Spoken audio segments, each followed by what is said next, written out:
baseball, the Royals lead the Guardians 3-2 in the sixth. KC going for a 4-game sweep of Cleveland. Winner of this one takes over first place in the AL Central.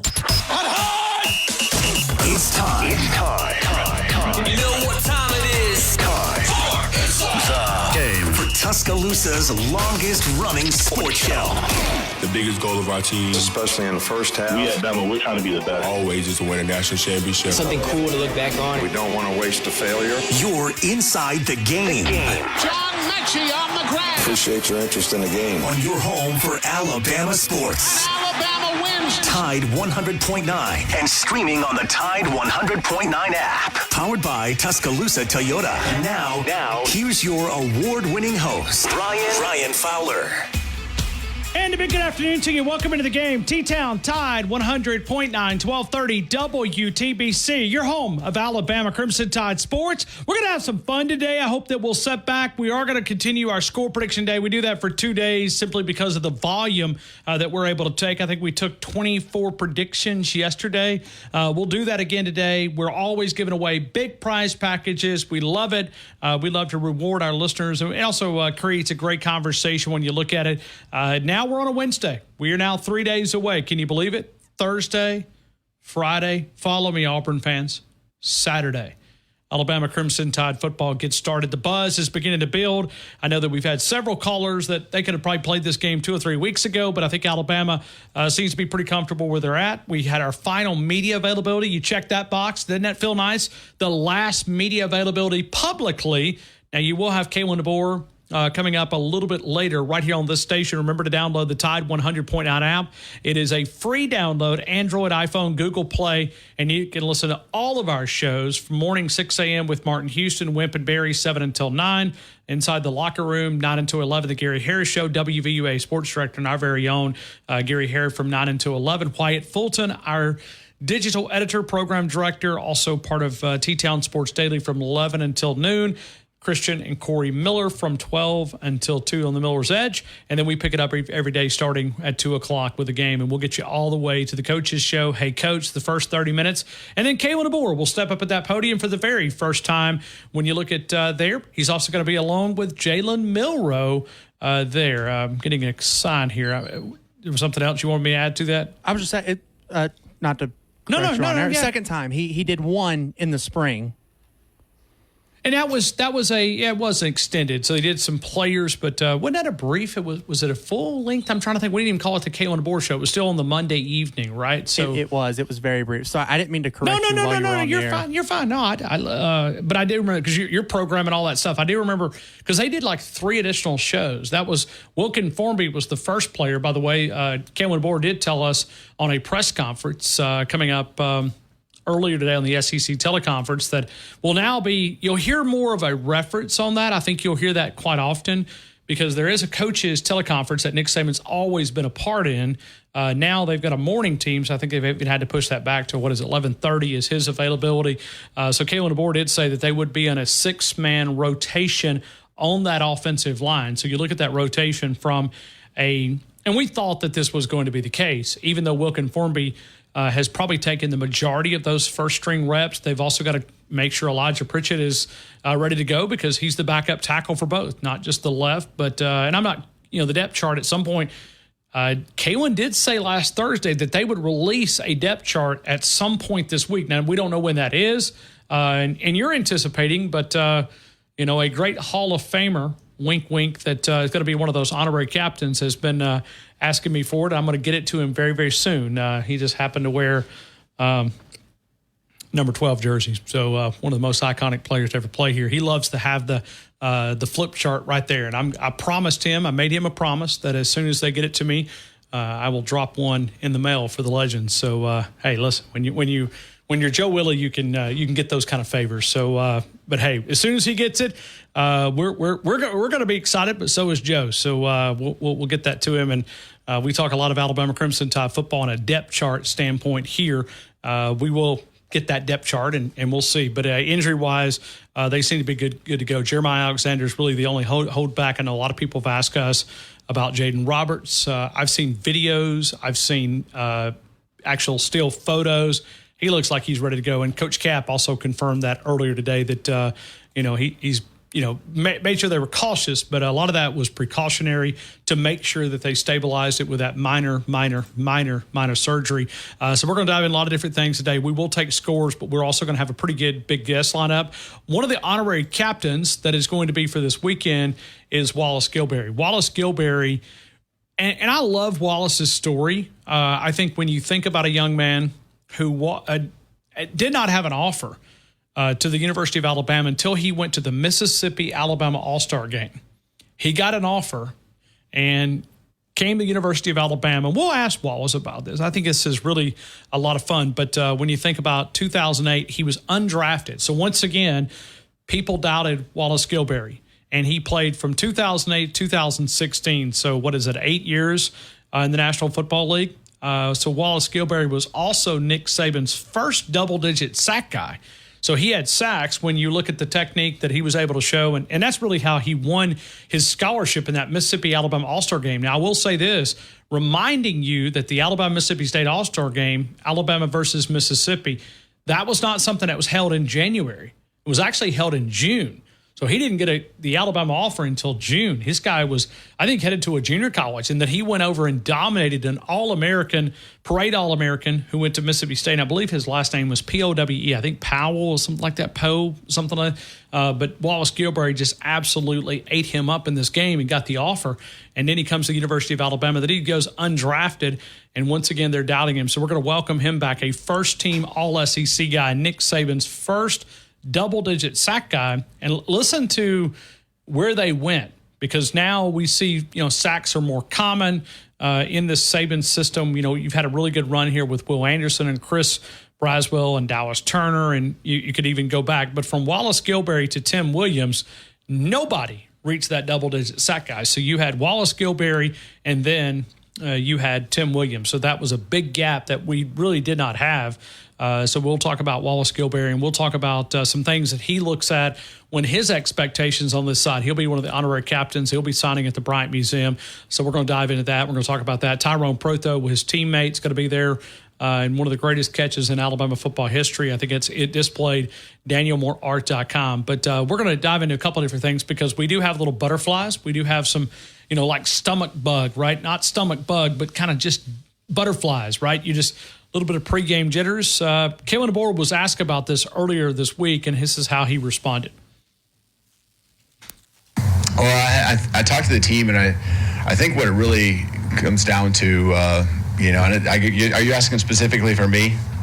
I don't know if you get like jitters, but I think it's good to have butterflies, right? It's good to have like an excitement, just excited for the week. And, we talked to our guys about, whether it's nervousness or anxiety, butterflies, that's not a bad thing, because it means it's really important. It means that they've put a lot into it and they want to perform well. I think it always comes down to your preparation. And if you've prepared the best you can and you're ready and, more than your opponent, and done everything possible all week long, as well as your teammates. And, when you're prepared well, you're going to be confident. And that's the whole key. That's the whole key. And it just doesn't start this week. It's something that's been ongoing since the day the staff got here, since the first day of workouts in the winter.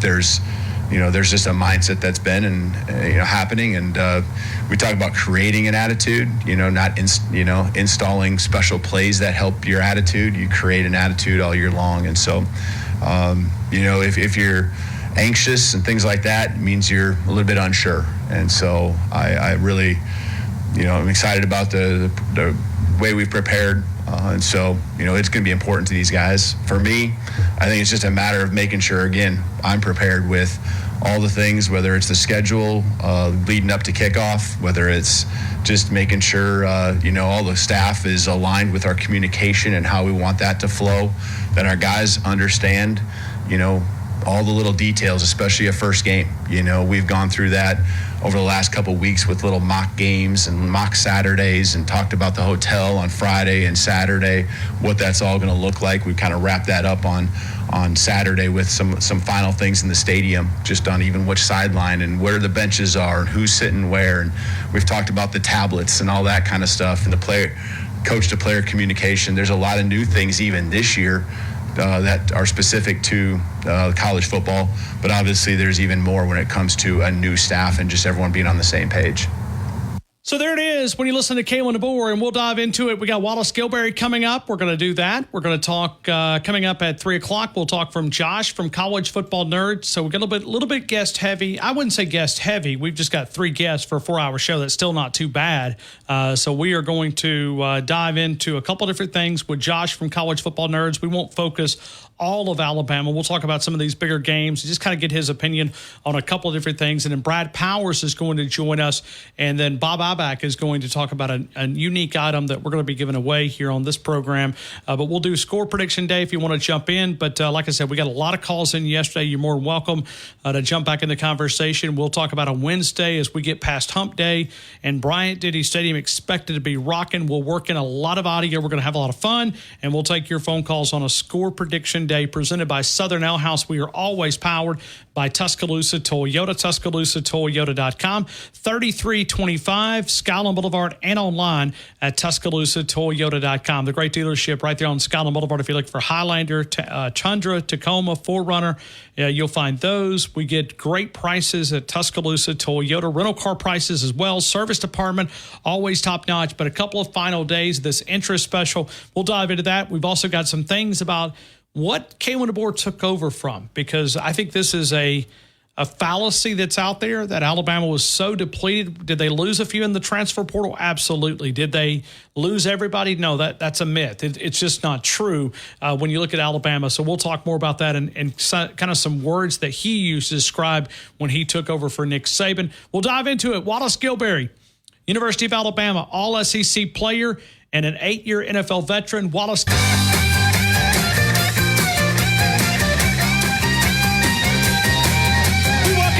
into the game here in Tuscaloosa. Tide 100.9, 1230 WTBC. We're always powered by Tuscaloosa Toyota, TuscaloosaToyota.com, 3325 Skyline Boulevard, and online at TuscaloosaToyota.com.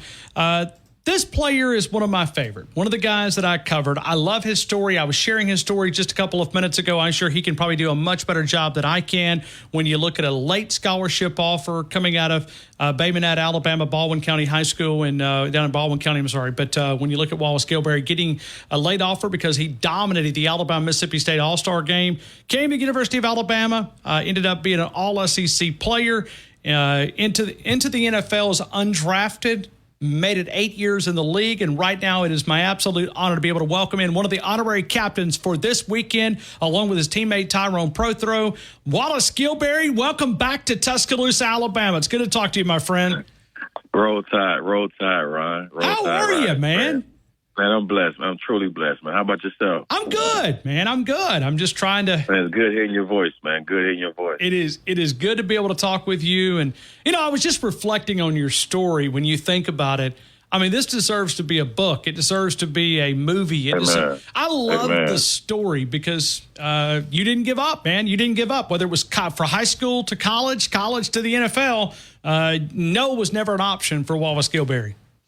Absolutely not, Ryan. The sad thing about that story, man, due to this NIL situation, it probably like a story like that will never be able to happen again. So it's definitely one that people can look after and respect for sure. Where did the drive come from, Wallace Gilberry? Where did it come from? Was it somebody? My mom worked 3 jobs, just making ends meet, but making sure we have what we need, and just growing up, just seeing that, just wanting to do better for her, and that was just all I needed. I grew up on farmland, so we farmed our own food, we killed our own animals. So I mean, that's how I was raised. That's how I grew up, was just hard labor. That's all I knew. And so I just took that onto the football field, and it kind of aligned perfectly what I wanted to do. And certainly that area of the state, Lower Alabama, we call it LA for abbreviated edition. But that's right. There's some great players come out of that area, man. You guys are still playing great high school football down there. Come on, man. You can't say the state of Alabama and not include the 251. It's just impossible. No doubt. I want to ask you about Ryan Williams because you know this young man. Oh, my goodness. What can Alabama fans expect from Ryan Williams? A leader. I've been knowing his father since his dad was in college, and his dad was the same way. Ryan Sr. Just a leader. I mean, the kid comes from good pedigree. He understands hard work, and he understands the importance of, Alabama. That's why he, chose to go to Alabama. So, I mean, I'm excited for him, man. I remember that kid when he was in park ball. So just seeing him grow from park ball to what he is now, I mean, he hasn't skipped a beat. But from a standpoint of reclassifying, and you think about a young man who is able to come in. Absolutely. I mean, what does that say about his work ethic? And I mean, for academically, I mean, Wallace, don't tell anybody, but I didn't have that option to graduate high school a year early. Coach, there's only a small few of us with the percent that's able to, to be able to have that asterisk by your name. And again, like you say, this kid can be playing high school football right now as we speak.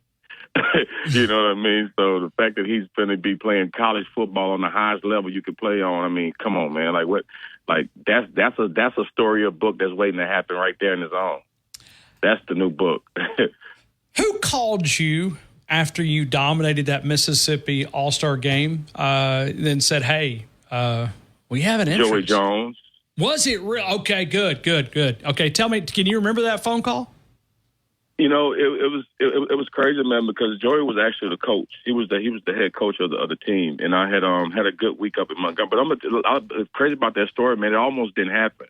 A lot of people don't know that part of the story. So I was working at IHOP, and I never missed a day at work, because I was making good money. Coach Savarese at Daphne High School, he actually taught me how to be a server. He would come in every Sunday and order the same thing every Sunday: coffee, no dark, 4 sugars. And he'll have a little sweet. He would order the same thing every Sunday. So he taught me how to be articulate and how to talk to people. And so I took a liking to that job. And so I told my manager that I needed to be off for a week because I had to go to Montgomery and practice. And she didn't believe me. She didn't know I played football because I never missed a day of work. And so I told my mom that I wasn't going to go play in the All-Star game. And then, matter of fact, a coach, then Joey called my mom and was like, "Hey, Wallace said he's not playing." And my mom was like, we had a talk, and then I had to go talk to the manager again, and she ended up letting me off. But yeah, man, I almost didn't go play in that game. Wow. So I wanted to stay work at Did anybody? I mean, that's what we call work ethic, Wallace. That's why you played 8 years in the NFL. That's why you're an All-SEC player. 9 years. I can't even do the math. See, I can't even graduate early. I mean, 9 years. But I mean, you do think about that. I mean, life happens for a reason. Amen. Yeah. Amen. I mean, that's an awesome story. So, did any other college say, "Hey, where are you going?" No, man. So like after the game, man, it was like almost 10 to 14 private planes in Bay Minette on that little. I didn't even know Bay Minette had a private airport. Every school you could name was up there. They didn't know what plane I was getting on. And Shula had just took the job at Tuscaloosa, and he flew in, and I actually signed my scholarship. Going to Tuscaloosa on the jet. I want to talk about that team chemistry of that team here, because, Wallace, you guys went through a tough time. And when I see the NCAA falling, there's part of me that kind of celebrates that a little bit, because I want to look at them and say the same thing they told us when they took away many of our scholarships and really hurt this program. And we were able to bounce back. But, it is something about team chemistry, that galvanizing moment for that team, because you guys were close, man. I mean, y'all were tied. Absolutely, man. We did it. Every day we would, we didn't have the luxury of Brian Hall at the time. I mean, when Saban got there my senior year, that's when things started evolving, but we kind of caught the beginning phase of that. But we would have, DJ Hall, anybody's house, you name it, everybody just pitch in, and we would have barbecues almost every day. So every day we were hanging out, and that's what kind of, I took that to the NFL. Like in the NFL, you kind of forget that, and that unity, that group that you can that really hangs out and knows everything about each other. Those are the guys that play hard for each other, and that's what we did at Alabama. I'll never forget it. I still love respect every guy that I played there with. I love Coach Kynes. Love hear his story. Can you talk about what's it like to play for him? Oh my God! The most powerful thing that the moment me and him ever had was I can think of the game, but he told us he called us in a timeout and told us that he needed the ball, and I went out there and caused a sack fumble and got the ball and brought it to him. I got a picture of him. I'm gonna show it to you one day I see you. But that's that picture of me handing him that ball. You should see the look on his face. I love it. But that's just the kind of guy he was, man. Like Kynes, D'Amico Ryans, Freddie Roach, Juwan Garth, Roman Harper, Pepper, you name it. Like Mark Anderson, we would all run through a brick wall if he told us to. literally. Yeah, and really that defense on that side of the ball, Anthony Madison. Oh my God, Ramsey being around. I mean, that probably it'll go unnoticed, but that probably one of the best defense that collectively at the University of Alabama. Yeah, and we almost in a lot of ways felt like we were turning the corner. I mean, that 2005 Absolutely. team. Okay, here we are. Here, Alabama's able to bounce back, and then something went wrong. Yep. What's it like to get a phone call? Well, I'll tell you what went wrong. I'll tell you when we're wrong. Okay. We wasn't getting the guys that we're getting now. People wasn't coming to Alabama because they wasn't feeling sorry for Alabama. Meaning like the reason we're getting the guys now because guys want to come back and put Bama back on top. We weren't getting those guys. Those guys were going to LSU. They were going to University of Florida with Chad. Think about it. If Alabama would have got to Marcus Russell and Chad and that Johnson kid from Hoover that went to Florida, that receiver, if both of those guys come to Alabama with Pro Throw and DJ Hall, nobody beats us. We weren't getting the guys that Bama were getting when Saban got there. We wasn't getting those guys. They were going other places. Now they're coming. They're staying home, and that's the biggest difference. Wallace, what's it like to be able to get a phone call to be able to represent that team and your teammates to be able to one of the honorary captains? What was that like? Man, it was not say a long time coming because every dog got to wait his day. And there's so many greats that's played for the University of Alabama for anybody to feel like, their time is short or long, whatever the case may be. So to be one of the ones to represent that, my 07 class, and there was some good guys on that class. Rudy Griffin, Keith Saunders, Lorenzo Washington, rest in peace. Brandon Dedrick. I mean, we had some solid D linemen. Todd Bates, I guess, was on that. Yep, Todd Bates. Yep, absolutely. And so to be one of the representatives to speak for those guys and go out there and speak for those guys, it means a lot to me. Yeah, those are my guys. And I know Alabama always does a great job of bringing you out on the field, but think about this, Wallace Gilbert. You said every dog has to wait a little bit. But you're going to get an era started because now we're making another transition. You were part of that transition. It's kind of. I'm blessed, man. I was at Saban's first coin toss. I was at Nick's first coin toss, and I'm at DeBoer's first coin toss. So it's kind of, it's a hat trick for sure. Have you been around Coach DeBoer any? No, man. So I like to let the guys, be the guys. Like I don't like to go up there and be in the way. A couple of them I go up there and I fall in love with. I help them out. I mentor them. And I had a couple of guys throughout the years that I kind of, behind the scenes, work with and mentor. But now I kind of stay out of the way of all that. Those guys are doing a great job up there. Yeah, and so I'm looking forward to meeting this weekend. Absolutely. I want to ask you from a depth standpoint. You're a guy that, and I explain. Wallace Gilberry, and I use this stat all the time. You were the first double-digit sack guy, but really there was about a 8-9 year run that we did not have a double-digit sack guy. From Wallace Gilberry, which was Nick Saban's first double-digit sack guy, to Tim Williams, there was not another guy that hit double digits. Now and the crazy part about that, Tim Williams was a linebacker. I was a defensive end. So as far as defensive end, there still hasn't been one. That's right. Great point. So Wallace, when you look at it from your standpoint, deep at defensive line, because this team is going to be in a lot of ways, they're going to be deep on the defensive line. Freddie's got probably the best unit that he's had since he's been here as far as depth-wise. LT Overton, the transfer out of Texas A&M, is going to be a really big... Yeah, I like him. Jaheim Otis. But let me ask you from a depth standpoint, what does it mean when you can play multiple guys? Let's just say, 5, 6, 7 guys on a rotation on that defensive front. How does that help that unit out? I mean, it only helps it out if they're being productive. I mean, you can roll a tire down the hill, but if it don't land where it need to land, all it did was just roll down the hill. So, they got to get out there and be productive. That's what counts when you got 4 or 8 guys that can get out there and don't miss a beat. And that's something that Bama hasn't really had in a long time. And I'm excited about that unit. Actually, just like you say, those guys, those transfer in, and I feel like this is Freddie's deepest D line that he's had there. So I'm excited to see what they do this year. Next week, Nick Saban will get a field named after him. Little did we know when you were making that transition from Coach Mike Shula to Coach Nick Saban, he would go down as one of the greatest coaches to ever walk the sidelines. No. I'm going to tell you, man, you can go pull this up somewhere, but before I left there, I said that Alabama will win the national championship within 2 years because I saw what he was doing. And I brought into what he was doing. I brought into what he was doing way before he got there because Jamarcus Russell was a good friend of mine. So I already knew about Coach Saban and Glenn Dorsey. Those guys already kind of told me about how Saban was before he, I actually got to meet him. So I already knew what to expect. And he, one of the best coaches I had throughout my whole career. Him and a guy named Jack French here in Baldwin County High School. But Wallace, what was it about Nick Saban? You said you saw it coming. What was it about him in the early steps? It was the difference between and once I got to the league, I saw why coaches don't like to be compared because it's kind of like not really disrespectful, but it kind of like you don't want to shine on one or the other. But the difference between Nick Saban and Coach Schuler, both great coaches.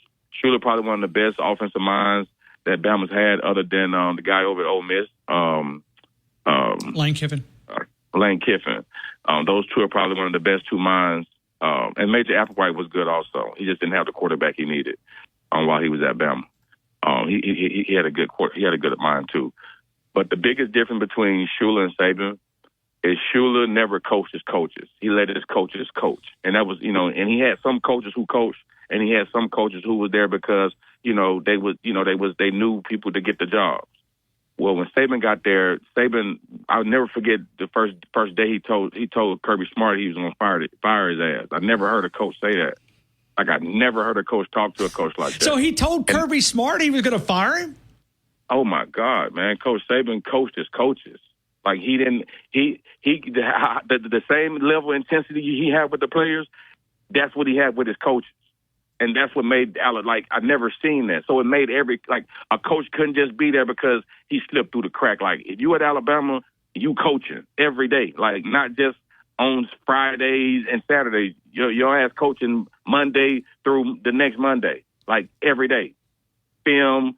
Like, it's just the level of what, and I never saw that. And I was like, once we get these players in here, like, that's been going out of state. Bama, and then Julio Jones and all these guys started coming. Trent Richardson. Mark Ingram. Because, some of those guys were Schuler guys. Schuler was recruiting those guys before he left, some of those guys. Sure. You know what I mean? I'm just being honest. Because I was there. I was the one recruiting most of those guys. But I knew what Coach Saban was going to do with them. Those were the kind of guys he had down at LSU. And I saw what he did with LSU. So that's how I knew it was going to happen. Wallace Gilberry is right now talking with us, and man, we're diving. He's a coach of all coaches. Yeah, well, okay. I want you to tell me a funny story. Now, remember, we're on radio, so there's probably some stuff out here that we can't talk about, Wallace. But is there a funny story interaction with Coach Saban that you're willing to share? Yeah, man. So our first kind of interaction with Coach, he invited everybody over to his house, and we're playing pool. And you know how, say we're playing pool, and if my ball hits your ball and it goes in, then whose shot is it? Would be yours, right? Make it, take it. Is that what you're talking about? I guess that's how he was playing, but how I play is like a foul. Like if I use your ball to make my ball go in, it's not your shot. And so he called you out on it or something? Yeah. Listen, bro. So I took the ball. I reset the ball, because, it was my shot. He's like, what are you doing? I was like, you made a foul. And, bro, he got so mad, knocked all the balls off the table. It was one of the, I still, after this moment, to this day, I still look and I still laugh about that. Because I've never seen nobody go from 0 to 60 that fast. I was like, man, he don't even play off the field. It was just, but that's just how he is. Once you understand it, you roll with the punches. Yeah. He used to curse me out all the time, man. But it was. But once I got to the next level, I understood it. It all started making sense. But he poured into you because he saw the ability that you had. I mean, that's coaches. 100%. Yeah, coach hard players because they know what they can get out. The weak ones, they're not going to put that much into it. I mean, you go out there and I used to watch him. Coach Minkah Fitzpatrick, and I would like, how does Minkah take this? How does he take it? I mean, I'm telling you, man. The players with the right mindset. It's like putting fuel in them. It's what we feed off of. And Nick he understands. That's why he's who he is. He understands that. He's more, to me, he's more of a psychologist than a coach. Man, this is amazing insight from Wallace Gilberry, all SEC defensive lineman at the University of Alabama. Going to be represented from his teammates, honorary captain with Tyrone Protho. When you guys are sitting around Because I know you talked about the bonding, you talked about barbecue, you talked about the team chemistry. Yeah, Pro-Throw Old Rose Tower about $460, Brian. One more time. Tyrone Pro-Throw owes Rose Tower was about $460 to this day. Why does he owe him 400? What now? Because I know. Listen, now we can't tell all those secrets, Wallace. Okay? Because I'm gonna tell this because he need to go. He need to do right. He need to go do right by Rose Tower. I know they done tore the building down. You know what I mean? But he still need to go do right, man. What does he owe $460 for? Because me and Tyrone was roommates. He was my roommate. Oh, he was? Okay. And yeah, we had fried some chicken, and then me and him had got in a fight over the last piece of chicken. And he was strong, like Pro-Throw was strong, like a linebacker. Like he wasn't no average receiver. And somehow he scooped me up and threw me through the wall. We both fell through the wall, like put a man-sized hole in the wall. And we ended up putting a big old some kind of big schedule. We put a big poster over it, and never said anything about it to this day. Well, now listen, there was some stuff happening in Rose Towers that we have to take to the grave with us because I was a student assistant when these guys were here. I mean, listen, man, that's what. Listen, when you say bonding, like that building created the bond that you're talking about. Like there is so many memories in that building, man. Like that. When I go there and I see that it's torn down, it almost brings a tear to my eyes. You know. But growth is good. Like I'm happy for everything that's happened for Alabama. But that building there was iconic.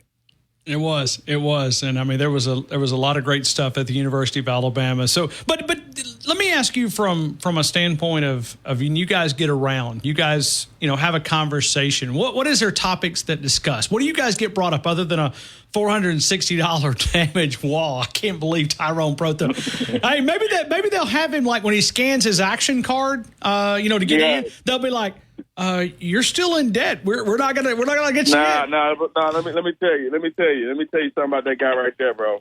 He paid his time plus some. Sure, absolutely did. Yeah, I'm just joking, but I'm just Oh yeah, 100%. But yeah, that guy there, man, I love him to death, man. I love him to death. Now, Wallace, you kind of flirted with some politics, my friend. I mean, you were that close to getting in the political side. Do you have an interest in doing something on the political arena? I do, but it has to be for the right reasons and the right time. Even though I felt like this is the right time because of how they redid the zoning in the district down here in District 2 in Alabama. But I wanted to put my name out there and let people know that how serious I am about this and how serious I am about state Alabama. And that's basically all that is and all that was. Well, you brought attention. I mean, because I'll never forget him. It was everywhere. Wallace Gilberry now getting in the political arena and represent. Well, I just got tired of sitting around and just seeing this country and just seeing our state just so not get what we deserve. And so they say you can either talk about the fight or you can join the fight. And so I just decided to join the fight. And I'm gonna pick the right fight, Ronnie. And when I do, you'll be one of the first ones to know. Well, listen, man, I know Coach Randy Ross. I'll never forget him reaching out and telling me, "Hey, Wallace is getting in the political arena." Oh man, I love that guy. And then I look at the political arena and I'm going, "Hold on a minute now. Hold on a minute. Wallace Gilberry with an R beside his name." Absolutely. Just because I'm a big fan of limited government, Ryan. Like I don't feel like the government should be in our business 24/7. Hey, man, say it again, Wallace. Say it again. But people feel the way they feel. I'm not here to disrespect anyone. But that's just how I feel about it, and so it's just what it is. And not all minorities are Democrats. That's another thing that people fail to realize. Well, but see, that's the media, Wallace, because the media tells 100%. you that minorities all support the Democratic Party. Ryan. People in California think we're still riding horses to the convenience stores and stuff down here in Alabama. Hey, it's just they don't. It's until you get in it and understand, and you only know what you're told. Listen, I'll sum up California. I hope nobody's out there listening, but I went out to the game. And on the back of the urinal, okay, I kid you not, I was showing someone this a couple of days ago. It said, "Do not drink this water," in a urinal. And I'm going, guys, we don't have to do that in Alabama. I know you guys love taking shots at the state of Alabama. We don't have to put signs ahead of the urinal going, "Don't drink this water." You guys might out there, but we don't do it down here in Alabama. Hey, like they say, different stroke for different folks, I guess. Wallace, what are you doing these days, man? How are you spending your time? So right now, I'm doing some consulting work at Spanish Fort High School. I'm working with their D-line, the pass rush, and the defensive ends. And I have a consulting company here in Baldwin County. I consult with different businesses and politicians here around the state of Alabama. So I'm having fun. I'm enjoying life. Wallace, I really appreciate you, man. I'm grateful to call you a friend. Love what you meant to the University of Alabama. I know on Saturday they're going to give you the receipts that you deserve. That crowd's going to go crazy when they see you and Tyrone Proto. And I think about it. I mean, you can't even bring the name up Tyrone Proto until you think about that catch, that moment. I mean, it's still a historic moment. I mean, it's one of those that you don't even. And look, I know that was a historic moment, but my favorite Proto catch was him and Brody connected in that Florida game that really set the tone for Alabama. I don't know if you remember that or not. I do. I think he took the top off for like 60, 70 yards. Man, but that game there really set the tone, for Alabama. Yeah. We like you say, the next year we didn't capitalize off of it. You think about Wallace. Think about Tyrone Proto in the current system, the athletic ability. God. I mean, the way that we feature. I mean, because we did feature him, but think about where it would be now, the way that position is used. Oh my God, he was. Hold on one second, Rob. You're fine. Wallace Gilberry here visiting with us, 9-year NFL veteran, all-SEC player at the University of Alabama. He's getting ready to go out and coach, so appreciate him coming on here for a couple of minutes as he goes out to Spanish Fort. But, Wallace, I'll let you finish your thought, and then I'm going to let you get out of here, get on that football field, and get to practice. Yeah. But It's storming down here today. But yeah, man, I appreciate everything, Ryan. I appreciate you bringing me on your show this evening, man. I really enjoyed connecting with you and your fans, man. I really, really enjoyed it. Hey, roll tide to you, man. I'll see you Saturday, and I hope I can make it down to the field and shake your hand, give you a hug, and. Oh man, if you don't, I'm gonna be highly disappointed. But see, Wallace, it's not like it used to, man. I got the media pass up in the press box. They let us down in 8 minutes to go, 9 minutes to go in the fourth quarter. Right. You're not thinking outside the box. Just slip on a Big Al costume and just walk right in. You have an extra one of those? Yay. I mean, do you? See, that's. I bet you Amazon does. Wallace Gilberry, we love you, man. We appreciate what you mean to the University of Alabama. Thank you so much, man. Have a great rest of your day. All right, roll tide, Ron. Roll tide. Wallace Gilberry. That would be a trick. Anybody got an extra Big Al costume? Wallace Gilberry, one of the highest spirited guys, and I'll never forget Wallace. Covered Wallace here. I was a student assistant in the football office, and Wallace he was that high spirit guy. Nick Saban, as he said, probably had a lot of discussions. Wallace Gilberry now impacting young men down in Lower Alabama. We'll continue.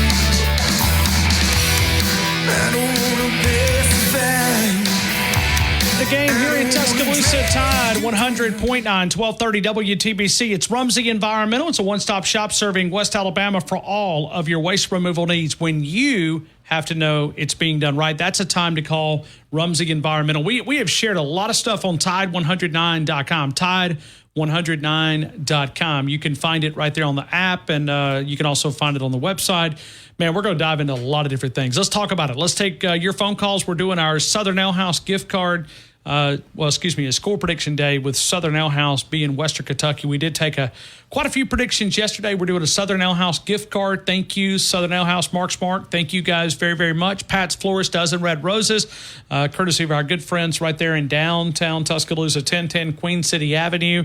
We'll also do a Red's Car Wash. Thank you very much. Appreciate you guys. You guys do a great job. Right there on University Boulevard, not on University Boulevard, but on McFarland Boulevard, right there close to Southern Ale House. You'll find Red's Car Wash, and then we'll also do a little package here of New Life Art. We're newlifeart.com. Daniel Moore, the great discount that we're going to be offering with our code WORD. And regardless, if you go there and use other discount codes, I know they've got some other ones out there that are on different products that you might be able to save a little bit more.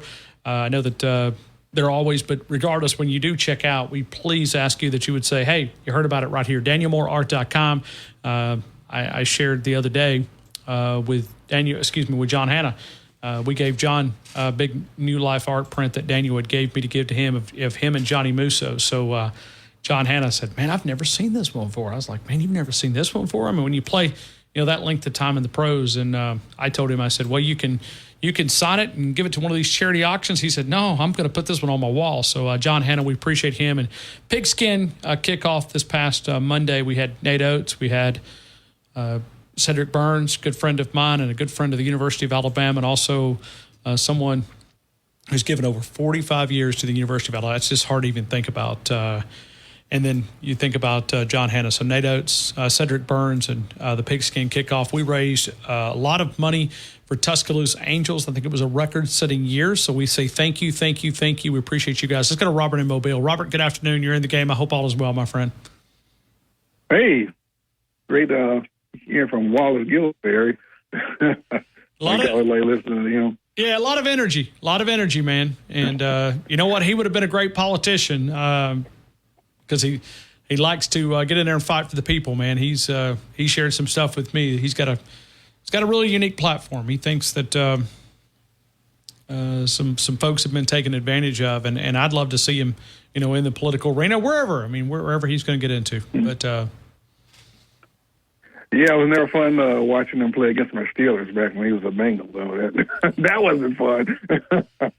Yeah, he had his league 9 years in the pros, plays in Kansas City, Cincinnati, but an undrafted guy that played that years. It's pretty awesome. Yeah, it was. And he was a nice little career, not the fight who wasn't drafted. But now it's getting real now, isn't it? Hey, when we had our final media availability today, I was like, hey, here it is. We're, yeah. So. I'm really surprised that's a night game, though. I would have figured, but the Georgia-Clemson game's at noon. Go figure. That doesn't, how does that work? TV, baby. TV. They look at those windows and they say, it's very simple. You're going to play here, and in the league, the SEC, we jump. They say how high, they say jump, we say how high. We've been kind of I don't want to say victim because I think people overuse that word. But we've kind of been on the beneficiary side of that thing. 8:15, that's when you're going to play. Well, we don't want to play at 8:15. Well, you're playing at 8:15. The TV runs the college football. It's the truth. Yeah, that's definitely how it goes. I've been looking for, Alabama to come out to swinging, wanting to make statements. I don't see how the board is going to come out and make a solid statement on first game of the season. I've arrived. I'm replacing Nick Saban.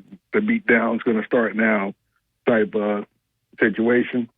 So I'm looking for them to rack up some points, some serious points. I know Nick Saban didn't always care about the spread and, covering the spread and that kind of thing. He was just, just about winning. They didn't care if it was 1 point or 10, although I think he cared a little more than you would let on. But I'm looking for the board to be, especially this first game out. It's just the time to make a statement. I'm looking for a high score. I'm looking to, 55 to 14. 55-14. It's a big one. But I did not do the average. I guess I should have done that. 55-14. And then we're doing our tiebreakers, Jalen Milroe passing and rushing combined. Oh, okay. Okay, so you're doing both, though. Oh, well, you could get 55 points. You're going to have a big game.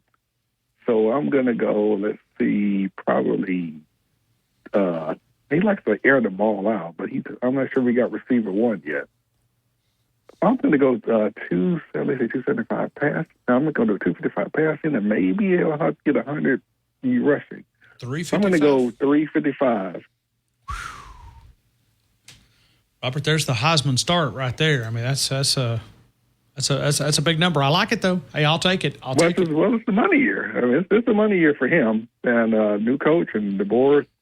The last quarterback he coached up, he can put up those kind of numbers. He's a top 10 I don't pick. think Jalen Milroe is worse than that guy. So I'm looking for some. I'm looking to get the ceiling out of Milroe. Because if we get the ceiling out of Milroe, I think we're a national champion. So maybe, but I hate to put that kind of pressure on him.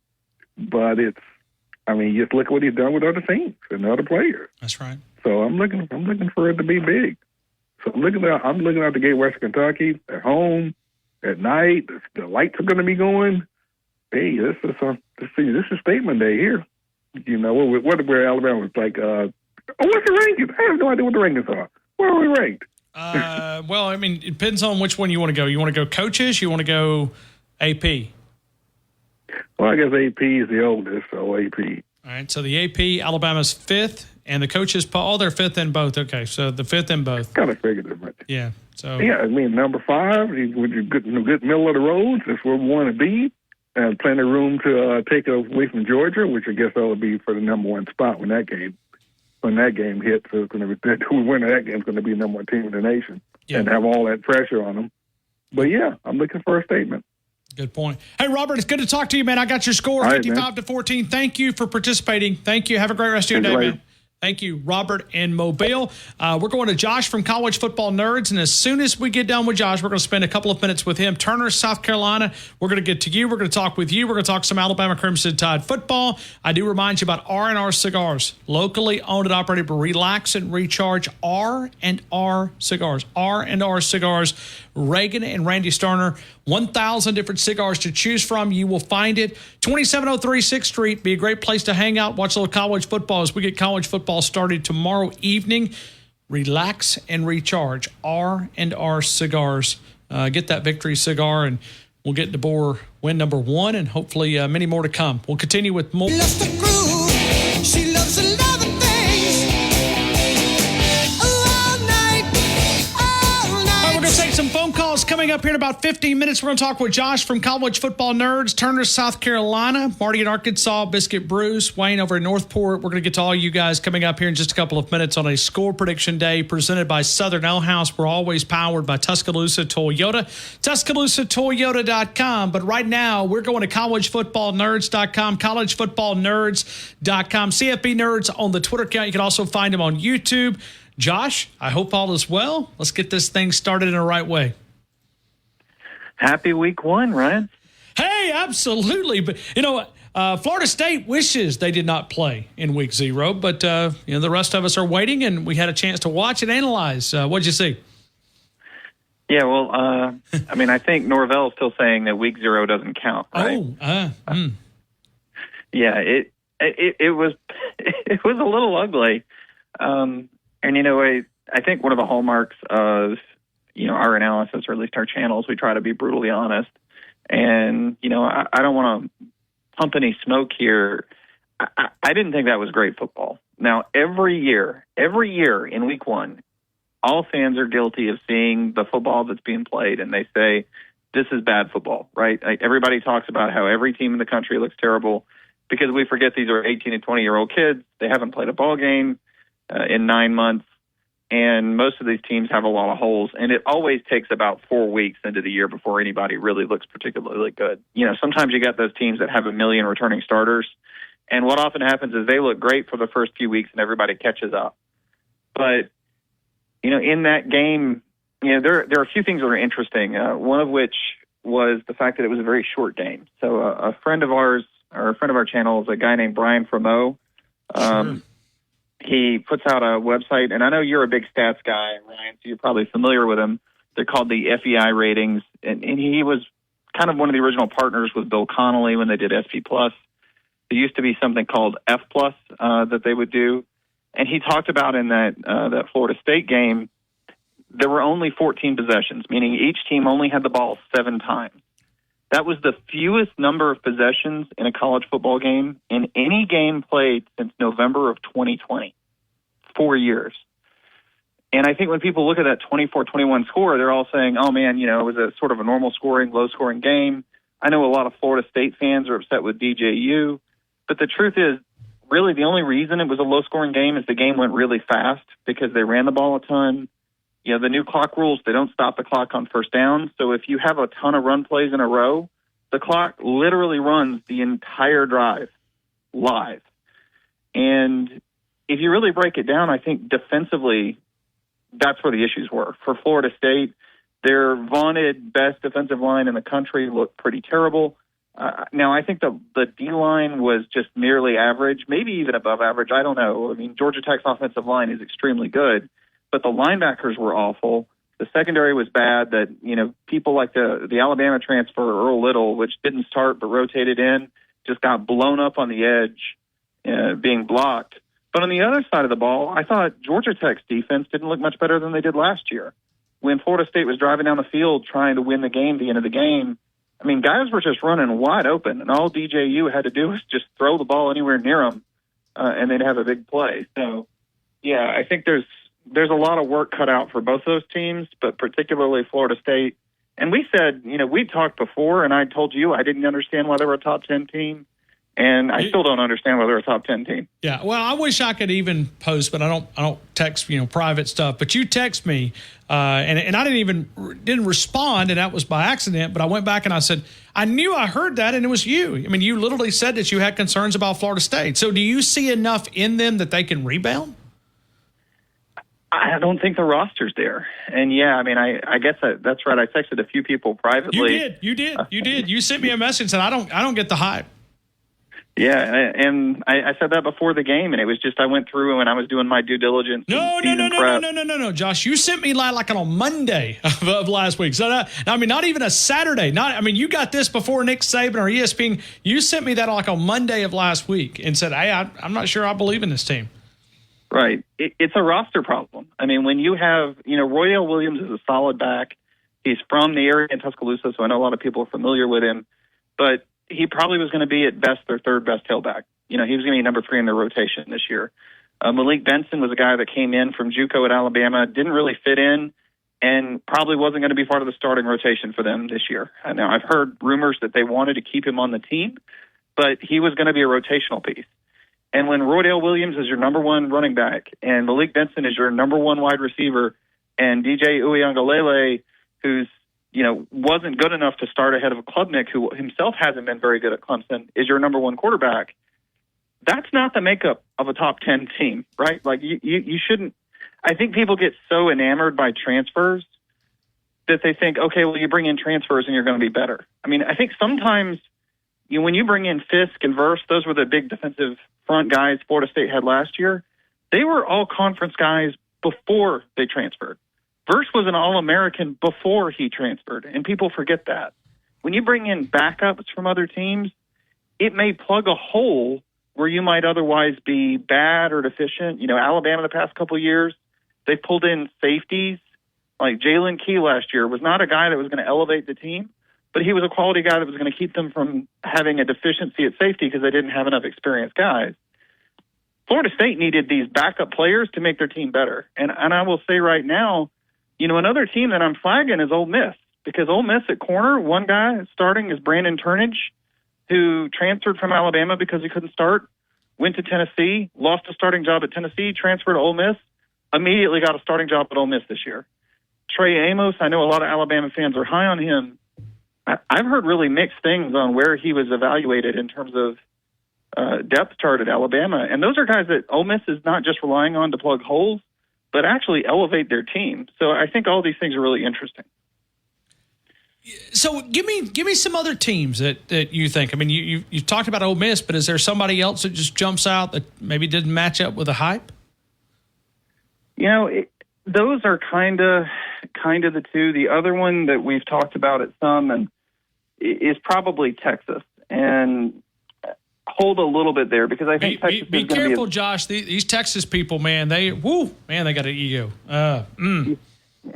Yeah, I think Texas is going to be a really good football team. Do not get me wrong on that. I think they're going to be a really good football team. They've got a lot of depth. They've got a lot of talent. When I talk about Texas, I'm mainly concerned with them being number 4 in the country, right? That, Isaiah Bond was a good receiver for Alabama, made a huge play in the Iron Bowl, but he was clearly Alabama's number 2 wide receiver. Now, they want Bond to come in and replace Xavier Worthy, who was a 1,000-yard receiver, instant NFL starter. I think Bond is good. I don't think he's that good. Brooks at running back last year for them was extremely productive. They were expecting C.J. Baxter to come in and replace him. Baxter's now hurt.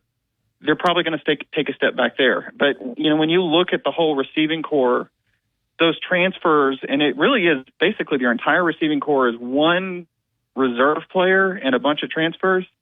none of the transfers were actually the number one receiver at the school they transferred from. So a lot of the same stuff I'm talking about at Florida State, there are actually some of those same concerns with Texas. The difference is Florida State needed those guys to elevate a team that otherwise I think had a lot of holes.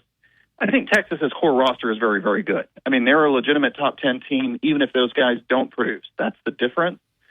But for them to be a national champion, projected SEC champion team, they need those guys to be impact players, and I'm not so sure about that. So, really, as I said, Ole Miss and Florida State were the two I really questioned. But I think you could also question Texas just in terms of them being the number 4 team in the country, or especially a lot of pundits that have them winning the SEC or even winning the national title. I think there are a lot of questions of whether they're going to be there or whether they're going to be more like floating around 8, 9, 10 in the country, clearly behind Georgia or Alabama. I'm not saying that's going to happen, but I think it's clearly on the table. You give Clemson any type of a chance to beat the Dogs? Vegas does. A very small one. We do YouTube videos, and that's really our bread and butter is YouTube. You can find us College Football Nerd. I did a preview of Georgia v. Clemson. Quick aside, and I think, Ryan, you may be aware of this, but unfortunately my co-host Daniel has been in the hospital. I was just looking at his photo. It doesn't look good. Gallbladder surgery is not fun. Yeah, and unfortunately he had a complication in surgery too. I've been flying solo. In fact, you can probably hear my voice, me talking for hours the past few days trying to record content. Sound fine. You sound fine to us. Well, a lot of people have reached out and prayed for Daniel, which we both really appreciate. And say he's doing okay. He's stable. They're trying to move him out of ICU, I think, today. Oh, whoa. Okay. So gallbladder surgery really went sideways if he's in ICU. So infection or something exploded.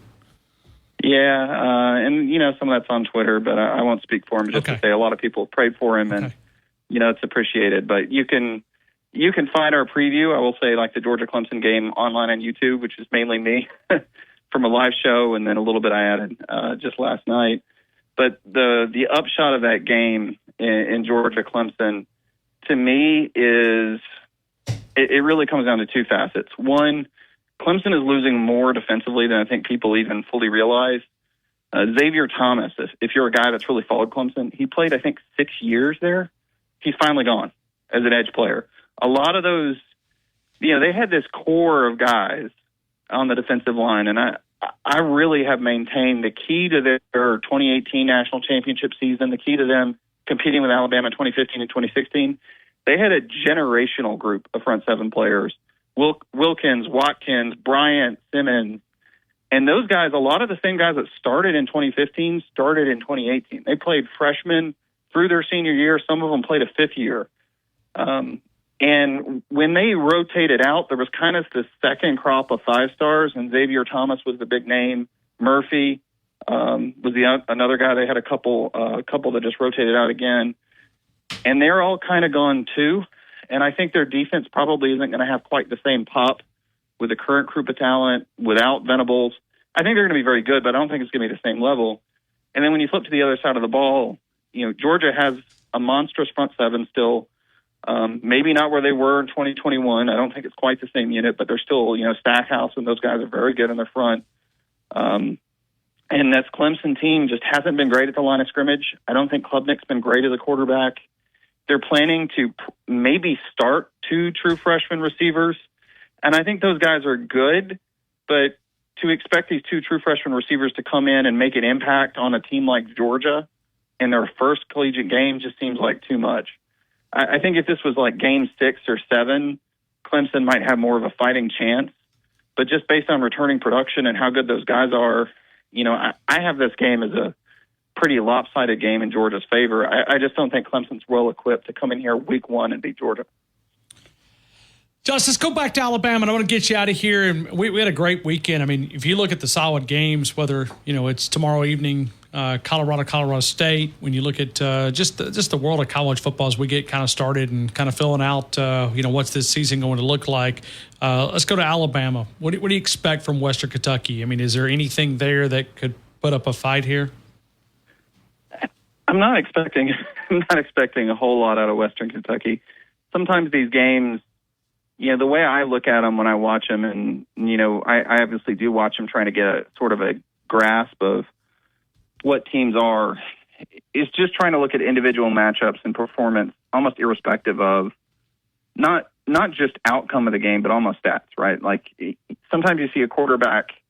Anthony Richardson is a great example to me. When he started at Florida, he had a game against Florida, I believe it was FAU, not FIU, but I may have that backwards, where he makes this play where he spins around and runs for a 70-yard touchdown, scrambling out of the backfield. And everybody was kind of crazy about him at the time. And Daniel and I made the comment, we went back and watched the tapes, like, yeah, but the reason he spun around in the first place is he had a really obvious corner blitz, and he's got a hot read he's supposed to throw to on that play, and he had a free rusher come right in his face, and he managed to break the tackle and run. That worked against, FIU. It's not going to work when you play LSU. You got to pick up that blitz, shift your protection, throw hot, and that's the reason why Richardson ended up not being a particularly effective quarterback in college. Those are the things you got to watch in these games. I mean, I think Western Kentucky is going to be a decent enough team, but even in their level of competition, this was a 5-loss team last year. Ohio State beat them 63-10 last season. You do get the fun privilege of playing TJ Finley for the third time with a third different team, as wild as that is. So I think, it's going to be more about seeing what their offense looks like, see what the execution looks like, regardless of whether the play goes well or doesn't go well. And a lot of times probably it'll go well despite what Alabama does. What does that execution look like? What do the players look like? I don't even think they have a line on this game in most books because it's almost such a foregone conclusion Alabama's going to win. It's just a matter of how they win. Josh, I want to go in a couple of different things here when you look at it. Give me a couple of things that you're watching to confirm that this Alabama team maybe can overachieve this year. What are you going to be glued into? What do you? I mean, I know you kind of said that right there, but is there anything else you're watching to say, hey, this will tell me what type of season this is going to be? Sure. I'll give you two things. Okay. First, and it's what everybody's going to be watching, but I'll say you have to pay close attention. It's the types of decisions Milroe makes, and especially the decisions he makes pre-snap.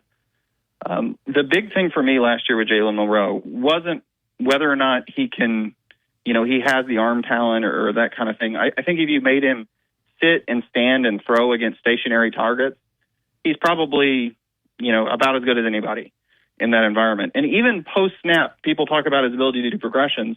He does progressions. He looks at a receiver, goes to the next receiver, goes to the next receiver. The problem is pre-snap, because if your eyes aren't on the right place, like if you don't have your protection set and you don't know where to start your eyes, you have to do progressions because you're probably not looking at the receiver that's going to be open. What do I mean by that? Well, when you have Bryce Young, if there's a guy blitzing on the edge with Bryce Young and he knows his receiver, his receiver is going to be uncovered, Bryce is going to immediately know, hey, that's the guy I need to go to. He's going to signal to him and say, hey, cut off your route short, run a hitch. I'm going to hit you right off the jump because this guy's going to blitz and I'm going to have an easy throw. And it doesn't matter if the ball's on the ground with Bryce Young, and this is what always wowed scouts with him. He would literally know blind based on what he saw pre-snap. This is where my hot read is, or even if he needed to throw deep, he'd throw deep based on a blitz or a coverage with things he couldn't even see. Like he couldn't even see the defenders, but he intuitively knew where they were because he knew what the coverage was pre-snap. And so the thing with Milroe is going to be, does he do a good job of shifting his protection? When the ball is snapped, how long does it take for that ball to get out of his hand? Because I don't really care if he throws an 80-yard bomb on Western Kentucky. If it takes him 6 seconds in the pocket to do it, where he had a throw available at 2 seconds, that is a bad sign for the future. Because you can't just flip that switch as a quarterback. You are constantly going, is this guy open? Is this guy open? Is this guy open? In your progression, boom, boom, boom. And the first guy you see open needs to get the ball. And the better job he does pre-snap, the earlier in that sequence he will find somebody. And, yeah, he may take a 10, 20-yard throw where he could have taken an 80. But if you get used to that 10, 20-yard throw being your first read, you take the easy stuff first, it's going to make you way more successful and consistent as a quarterback. The second thing I will say is really the secondary. I think that's the biggest question mark for me for Alabama. this Western Kentucky team, their strength for sure, this is an SEC caliber receiving corps, okay? You have a former SEC starter at quarterback. You have SEC caliber receivers at Western Kentucky. They are legitimately good. Assuming their offensive line holds up, which it probably can, there are going to be times where they have some plays on Alabama secondary. There's probably going to be times when they move the ball because this is a legit passing offense. And so the ability of the Alabama secondary to not only cover, but to avoid coverage busts is going to be something I'm paying a lot of attention to because I think with so much turnover there on the back end, that's the biggest question mark for me for Alabama as a football team. It is Josh, collegefootballnerds.com, collegefootballnerds.com. Find him on the YouTube account if you want to connect with everything. It's at CFB Nerds, on the Twitter account at CFB Nerds, but it's simply College Football Nerds. Do a search for it on YouTube. Subscribe to his channel, and we'll visit with Josh every Wednesday right here at this same appointment. Josh, I'll give you a little secret on the voice side of things. Honey and lemon. It's something about the vocal cords for someone that come in and do a little sore throat. If you feel like, because you sound completely fine, but if the voice is getting a little tired, honey and lemon. Somehow it coats the vocal cords, and I think you'll be okay. And best of luck. We'll certainly be praying for Daniel, man. I did not realize. I saw the photo and. With him putting out, I thought he was just going through a typical gallbladder surgery, but let him know we're thinking about it, man. Appreciate you as always, and we'll talk to you next week, man. Yeah, thanks, Ryan. I appreciate the prayers. And again, people check out our stuff. It's always appreciated. And we can always use a boost at the start of the season because obviously we're not quite doing as much content the way we're used to. Yeah, the way the analytics work, man, no doubt. Yeah, if you can get that initial boost, and then you can kind of, not say put it on cruise control, but it helps it a little bit if you can kind of facilitate that. College Football Nerds on the YouTube side of things. College Football Nerds on the website, collegefootballnerds.com. CFB Nerds on the Twitter account. Josh, have a great rest of your day, man. Thank you. Thank you, Ryan. All right, let's go back to phone calls right here on the game. I do remind you about thestandardbama.com, thestandardbama.com, home of the 20-inch pizza pie, pepperoni, meat lovers, cheese. Design your own. It is our good folks at thestandardbama.com, thestandardbama.com. Wings, boneless wings, cheese sticks, mac and cheese bites, full-service restaurant, University Boulevard, also available by DoorDash or carry out, thestandardbama.com, thestandardbama.com. Let's continue. Let's go to Turner in South Carolina. Turner, good afternoon. You're in the game. I hope all is well, man. Ryan, everything's good, man. It's football's getting ready to start. My son has his first game Thursday night. He's on the B team. He's the starting outside linebacker. And deer season starts Sunday here in South Carolina. Whoa, wow. Do you have like camouflage shorts? What do you? I do. I got camouflage shorts, snake boots, and the camouflage T-shirt. Okay. See, I'm not accustomed to hunting like that, but I do see some of my friends that, kind of have that mentality. I'm not one of them, man. Yeah. I'm a hot natured guy. I mean, you'll see me wear shorts, in November, but I don't know, something, sure. Hunting. So, but you guys get the velvet season, correct? Yes. There's actually one game zone started about 2 weeks ago.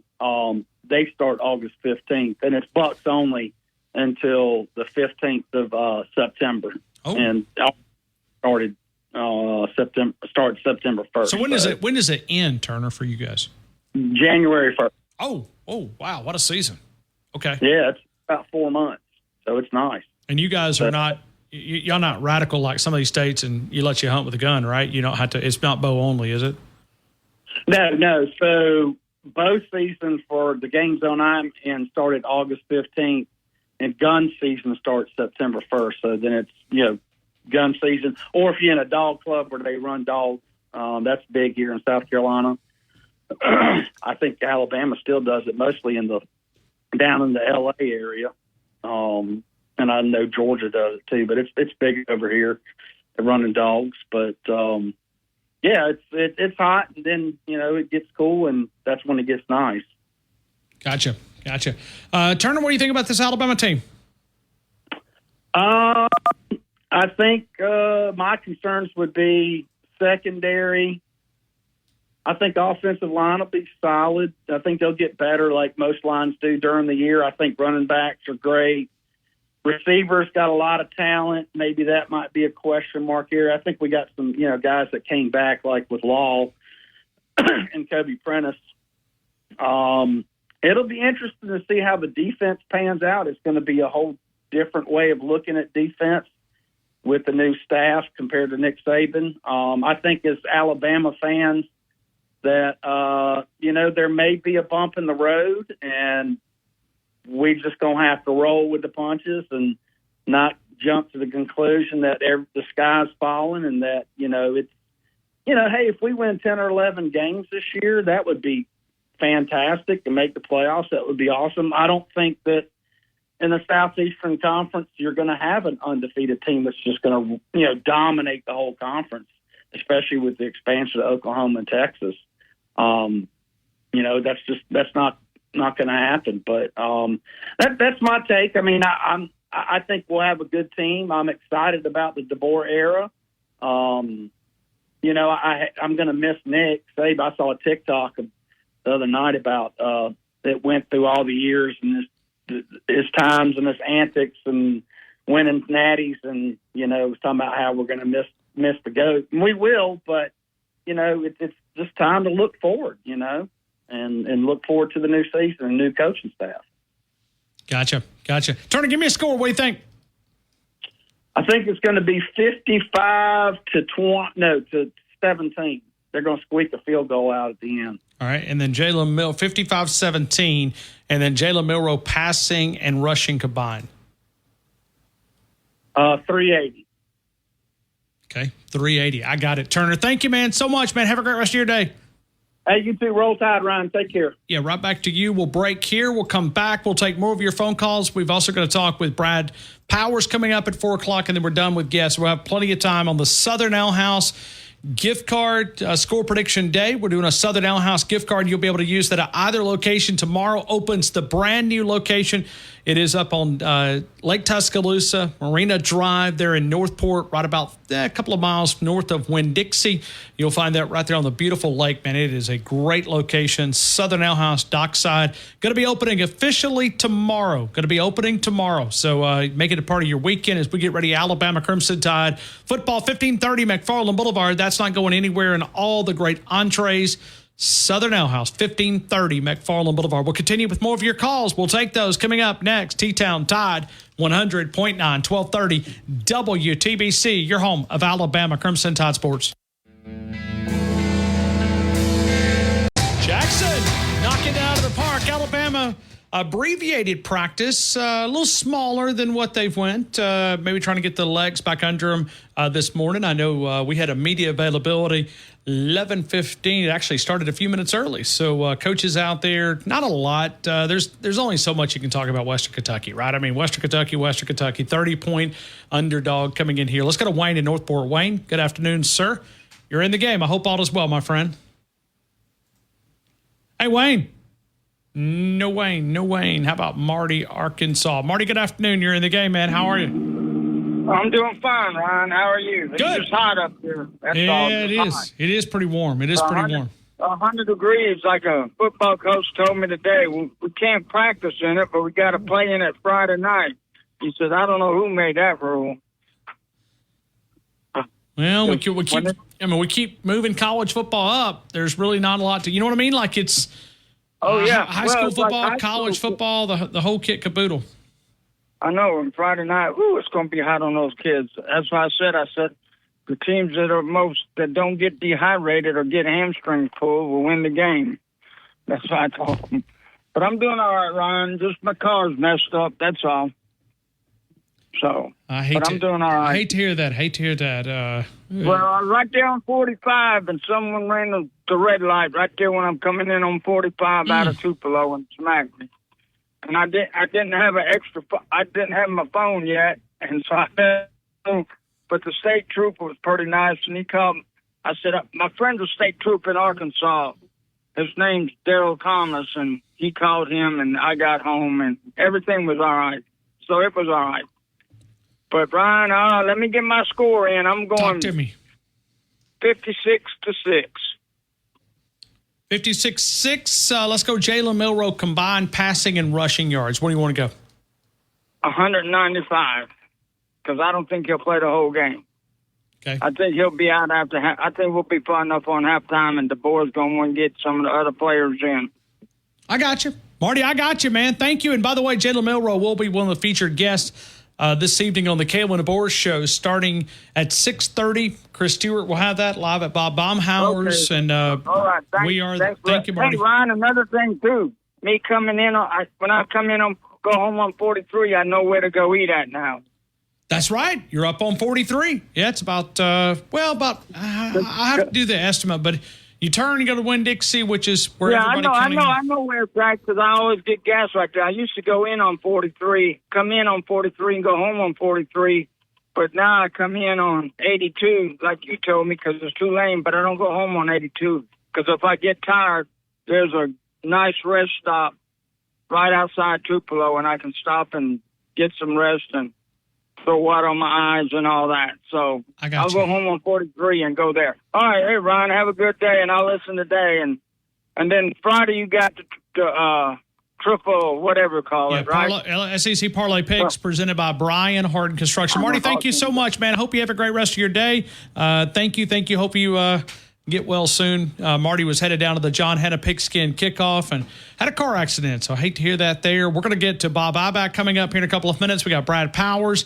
Bob's going to give you a chance to celebrate Coach Nick Saban. We'll do that. Also, we'll get to AC. Elias, I see you. Tommy, I see you. We're going to work our way to you. Southern Now House Score Prediction Day right here in Tuscaloosa. But right now, I'm reminding you about the Wharf. If you're looking for a great place to get a new pair of boots, Justin, Tony Lama, Red Wing, Georgia, Double H, Timberline, Laredo, and many more. Steel-toed boots, work boot, casual boot, hiking boot, casual shoe, Wrangler, Levi, Lee, all those different types of jeans.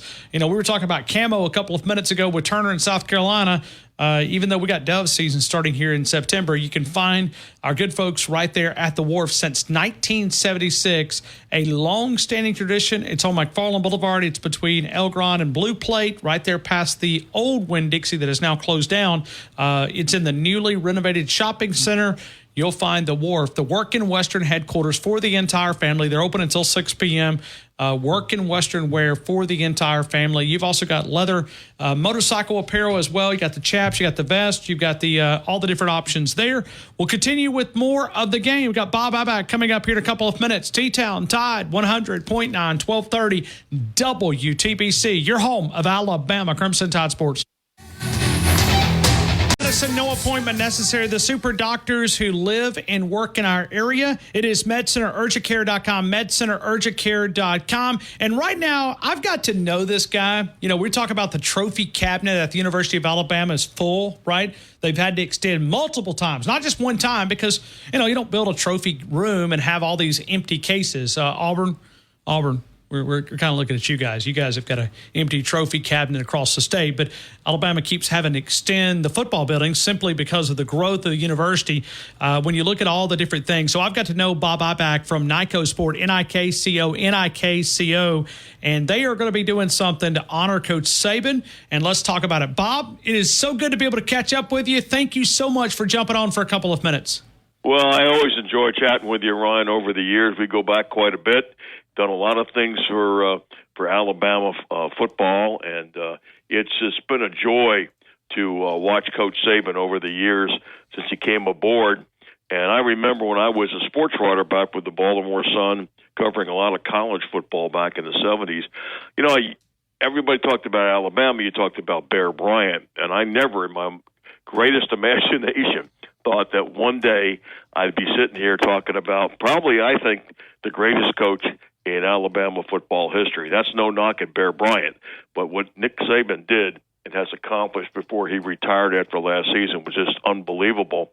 And we started chatting with him, Nikco Sports did, in the summer, and throw out the idea about let's have a nice commemorative historical football that honors his entire career only at Alabama. And he agreed that we would be allowed to do the only limited edition football, full size, We're only going to make 5,000 of these. I'm going to let your audience know how they can get a hold of them, because we're coming up to about maybe almost halfway sold out already. And I think by the end of the week, we're going to be pretty close to having them all gone. A portion of the proceeds will help out the charity of their choice, Yay Alabama, helps out a lot of student athletes there. And it's $129.95. It comes with an individually numbered certificate of authenticity. And these footballs will make great holiday gift ideas. I mean, I've had some people already telling me they're getting 4 and 5 just to use for, relatives and friends and people who support Alabama and, of course, have watched Nick Saban's great career. Now, before I give out the phone number and the website, I do want to point out a couple things that I think really makes this football pop and makes it very, very popular. On the top panel, we'll have a color photograph of Nick Saban. We list all 6 of his national championships with the logos from those respective championships with the opponents and the scores of each and every championship win. So that's a really nice way to remember what he did at Alabama and those championships. The second panel right below that has Coach Saban's Alabama season records from 2007 through 2023. And that overall mark, I got a chance to look at it the other day. I mean, my goodness, 206 wins against 29 losses. What a record. Almost an 88% winning percentage. 6 national titles, 3 in the college football playoff era. In the SEC, look at the domination, 120 wins against just 18 defeats, and 16-7 record in bowl games. So just an amazing statistics for Coach Saban. He had double-digit wins in every season except for his very first one at Alabama. And then the last panel's got another color photograph of Coach Saban with more championship history and some of the awards he won in postseason. Coaching awards and going into Hall of Fames are all listed there. So it's really a beautiful looking football. I got a chance to see a prototype yesterday.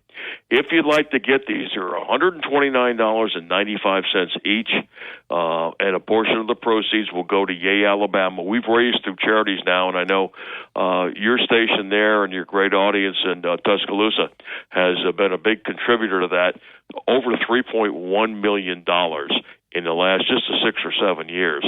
So here's the phone number to call. Jump on it now. You won't be disappointed. I know we're going to check back with you on Friday, but you don't want to wait too long because these things will sell out.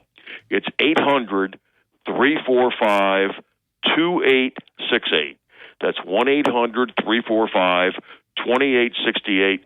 Or just go to the website, NICOsports.com. It's spelled NIKCO sports.com. That's NIKCO sports.com. And again, that phone number, 1-800-345-2868. And I would suggest order several, because you're going to have friends and family going to see the one that you bring home for yourself, and they're going to try to negotiate with you to see if they could get it. So I'd get a couple extra ones in while they last, and be able to use them as Christmas or holiday gift ideas. And that's going to be shipped in November. It's NIKCO sports.com. Bob back here visiting with us. He's a fellow media guy, but also a press secretary for the Chicago Cubs for many, many years. And I feel like I've got to know you, Bob, over the years. So this is kind of summarizing all that. And we had another sponsor that did some things for Nick Saban, and they sold out fairly quick. I expect that this one will as well. So hopefully we can visit on Friday. But if not, hey, we will definitely continue to promote this NIKCO. Bob Iback, I appreciate you, man. Anything else you want to share?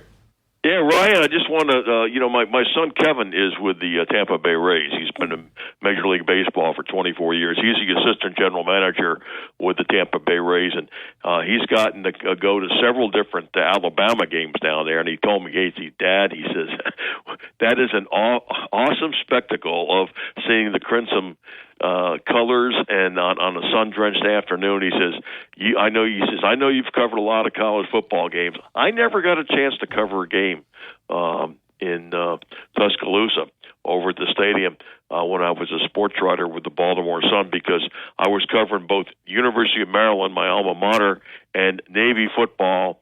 And that was it. I mean, we never got down to the SEC in those days back in the 1970s when I was there. So that's one of the stadiums I missed out on. I know in baseball I have been to 74 major league ballparks. My wife and I just were up in Pittsburgh, and I saw PNC Park. That was number 74 on my list.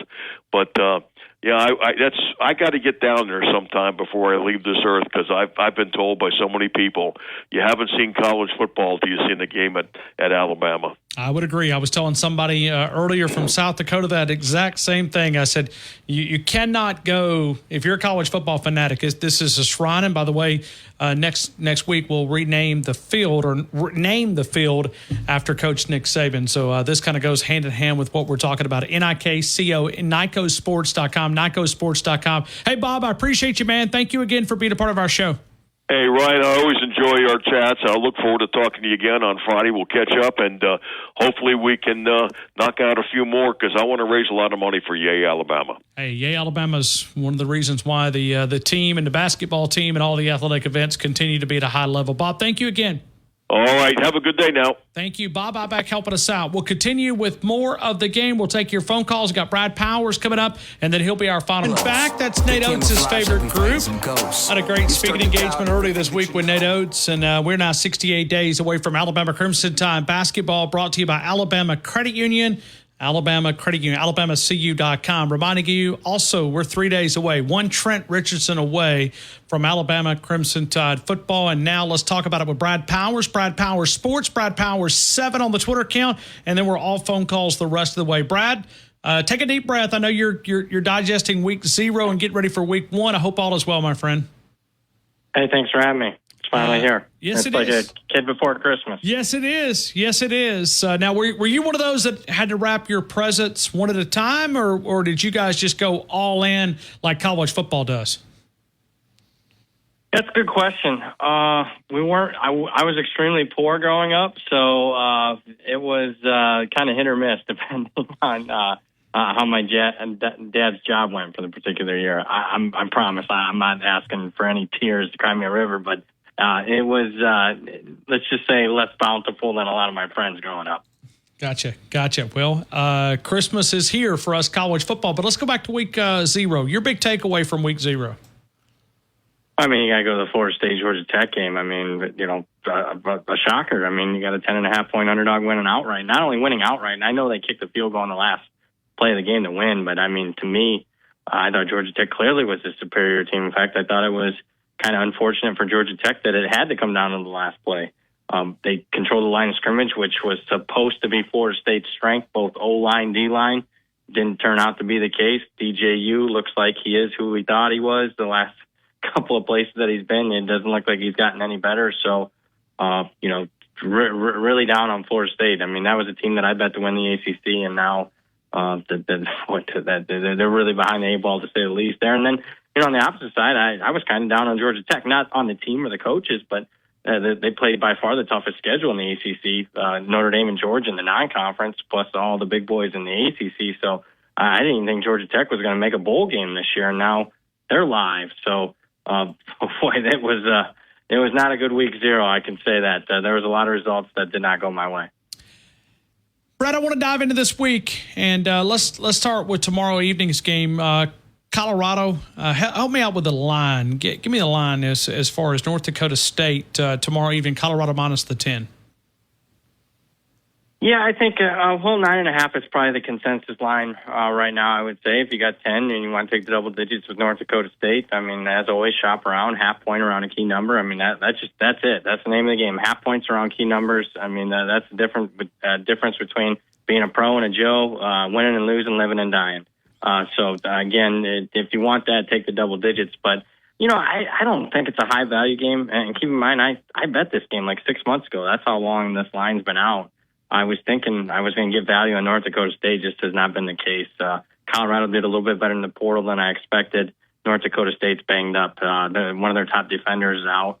mainly for it looks like even for the season. The starting running back looks like he's banged up. Fullback's out. So I think Colorado, believe it or not, is the right side in this game. So if you have to play it, I'd lay it. How about long term? You think Colorado's going to have a pretty decent season, a little bit of a rebound from last year? No, I bet under the win total. It's one of my biggest bets that I made, and I've made like 150 season win total bets, and that's one of my favorite ones. So is it really? I don't see them going to a bowl game. I think it's a very combustible situation. They're one injury away. Obviously a lot of teams are one injury away, but I think in particular Colorado, because I think Shedeur is one of the most valuable players in college football to a point spread. I mean, you got to downgrade Colorado's power rating at least a touchdown if he got banged up, and it's not only him; it's other things off the field. And it's a type of schedule that I see anybody that looks rose-colored glasses on Colorado. Oh, I don't see any surefire losses. There's no Oregon on the schedule. I get that, but there's also no layup. Starting with this game, this isn't a layup just because it's an FCS team and it's not like they're laying 3 touchdowns. There's a reason why the line's at 9.5. So and this on paper is probably their easiest game on the whole schedule. So. I just don't see a lot of surefire wins. And if you got a combustible situation, how do they handle adversity? They didn't handle it well last year. Okay, they started 3-0, and then once they got punched in the mouth, I mean, they lost 8 of their last 9 games. So under 5.5 wins. Again, my favorite total on the board right now. Brad, is there anything that week 0 taught you about what this college football season is going to be, whether it's the rules or maybe the time of possession, the way that you get the ball and the clock runs? Anything that week 0 taught you from a betting perspective? Well, first, I mean, I'll count the FCS games because there's 3 of them. So there's only 7 games. So I'm going to cop out and say too small of a sample to get sweeping conclusions. But I will give you some observations. And you mentioned the clock. What I noticed, the helmet, people were arguing that the helmet communication would speed the game up. It was actually opposite. It seemed like the coordinator wanted to talk to his quarterback, until the time limit, the 15 seconds were left. And then they went out and ran the play. So I didn't see a lot of quick snapping. SMU ran a little bit of tempo because, I mean, they were behind and they were, starting to get frantic there. But other than that, I mean, you look at the big game, Florida State, Georgia Tech, 14 total possessions. The fewest amount of possessions in any college football game in 4 years. So, I mean, you don't want to make a conclusion off just one game, but my goodness, let's see tomorrow night because there's about 30 games. But if I see some things that are similar to that, then, I mean, I'm never going to say blindly bet the under, but you're going to see money come in on the under on a bunch of these games if we see something similar to tomorrow night. All right, let's continue the discussion when you look at the world of college football. Let's start with the big game of the weekend, Georgia-Clemson. Big number here. Clemson, do you like it? Can you be talked into it?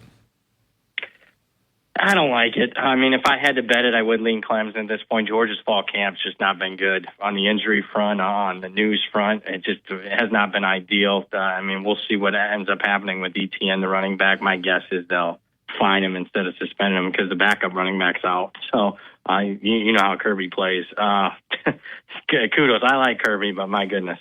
We saw. I thought it was a sneaky move. I look at what we call the screen, the odd screen. I mean, I live by it this time of year, basically. And I thought there was a very sharp move last Friday night. All the 14s on Clemson got taken out. So what does that mean? It means all the sharp places we're taking betting Clemson plus 14, and I think that's the correct side, and I'd even lean plus 13.5. Brad, I want to take you to a lot of SEC games, and we'll kind of go through this for a couple of minutes here. When you look at Texas A&M, Notre Dame, Texas A&M minus the 3 there at Kyle Field. Yeah, a lot of money on A&M. I mean, they were about 3 weeks ago a 1-point underdog in the game, and now they're a 3-point favorite. And thinking is it's just a bad matchup for Notre Dame. I mean, Notre Dame's projected starting offensive line now because of injury, because of other guys beating out other players. 6 combined career starts on that offensive line against A&M's strength, the defensive line. That's a problem. Notre Dame also as a program does not win these games. In fact, they have not won a road game as a 3-point or more underdog since 2012. So I think A&M is the correct side. A&M gets a win, and Marcus Freeman, honeymoon will officially be over for him in year 3. USC LSU minus the 4 out in Las Vegas, right there at where you live. Yeah, big move on USC last week by a couple of respected market influencers. I agree with it. And, originally I had bet LSU in the game, but this was like 8 months ago, and I thought they would handle their business in the portal. Never did, particularly on the defensive line. SC, I'll give Lincoln Riley credit. I thought he made some really good hires on the defensive staff. I've heard a lot of positive things, and I think SC's live in that game. And by live, I mean I think I would not be stunned if they pulled the outright upset. Circle back to Alabama. Alabama, Western Kentucky, 31.5, 59.5 is the total. And we're asking people today to submit their predictions. They're calling in, sharing things. We're giving them a chance to win. Where do you think this number will be played? 31.5. It really hasn't fluctuated a lot. Western Kentucky, Alabama. Yeah, it really hasn't moved hardly at all. It hasn't. No, I mean, and it's been up for months now. And I agree with no movement. I'm not afraid to make a week one bet. I made 60 of them already. And there'll be more coming. But I don't anticipate him to be involved on this one. It's not like I like Western Kentucky. I just think there's uncertainty with Alabama, to say the least. I mean, you got a new coach for the first time in almost 2 decades. I've told you this in prior shows, but my outlook on Alabama has gotten a lot more positive than what it was 6 months ago, to the point where, I bet Alabama to make the playoff at plus money. I bet them in a few of these what we call game of the year markets. So I bet them to win the SEC. So I've gotten positive on them, but I made it like 33. So I mean, I guess if I had to bet it, I would lay it with Alabama. But again, it would be a pizza bet for me, and more like a $5 hot and ready instead of take the whole family of 4 out to the nice pizza joint. Would you take Florida State minus the 16, or would you take Boston College next Monday to get a rebound after the trip to Ireland? Yeah, that's a good question. I would take Florida State. Okay. Too much of a market adjustment. Look, you got to downgrade them for that performance, but this line was trading at 21.5 just last week, and I'm not in the business. Look, you're across seas. I just told you it was a short possession game. Funny things can happen. Had they won the game, just say it was a field goal game, say, they won by 3. I mean, what's the line? It's probably 20. So I think it's an over adjustment. I like Florida State quite a bit. Somebody just asked me to ask you. It seems like these smaller teams are also getting lines. It's pretty easy to find a line. Auburn minus the 47.5 against Alabama A&M. That is a big number for week one. It is, but deserve it. Alabama A&M's not, below average FCS team. So I mean, it's. In fact, if I had to play it, I'd probably lay the 48. Believe it or not. Just, am I going to play it though? No. But I will say this. I guess the best piece of advice is, that's a Saturday FCS game.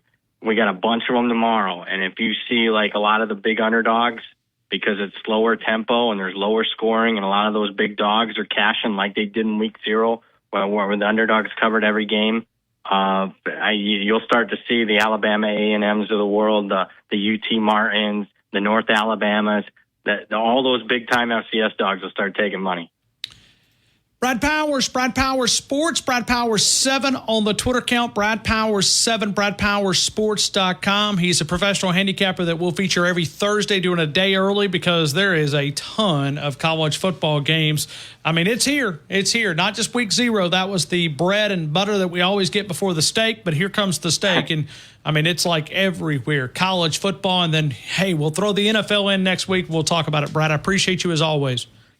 I appreciate you. Thanks for having me as always. Thank you. Brad Powers 7, BradPowersSports.com. Let's continue with more phone calls. We'll do that coming up. Elias, AC, Wayne in Northport. It is a Southern Ale House. Score for more of a permanent curbing. Let me invite you to connect with Tuscaloosa Custom Curbing. Call Paul 205-331-6823 for a free estimate and evaluation. They have many different colors. Now, you've seen that plastic border, right? You hit it with a lawnmower, you hit it with a weed eater. Come on. I mean, all your mulch goes out. Mulch is not cheap. If you have to remulch your lawn or your landscaping quite often, this eliminates that. It's a permanent. Eliminate that cheap plastic, landscaping timbers. Those things bend and break and every different types of things every couple of years. Do this with more. It is Tuscaloosa Custom Curbing. Call Paul. And it's 205-331-6823, 205-331-6823. Tuscaloosa Custom Curbing.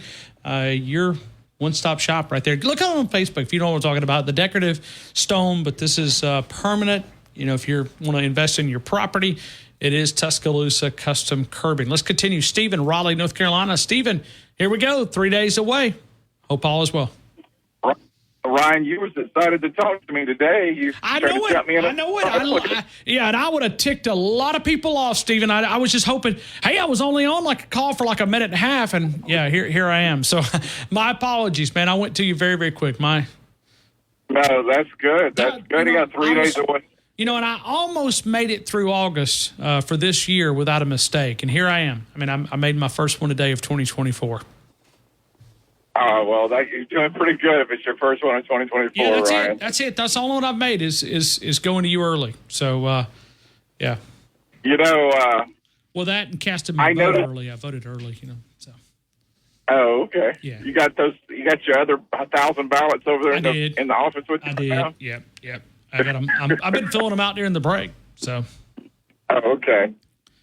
I voted, Alabama number 1. Just figured I'd go ahead and put Alabama right there. I did put Alabama number 2 in my AJC paper poll, the power rating.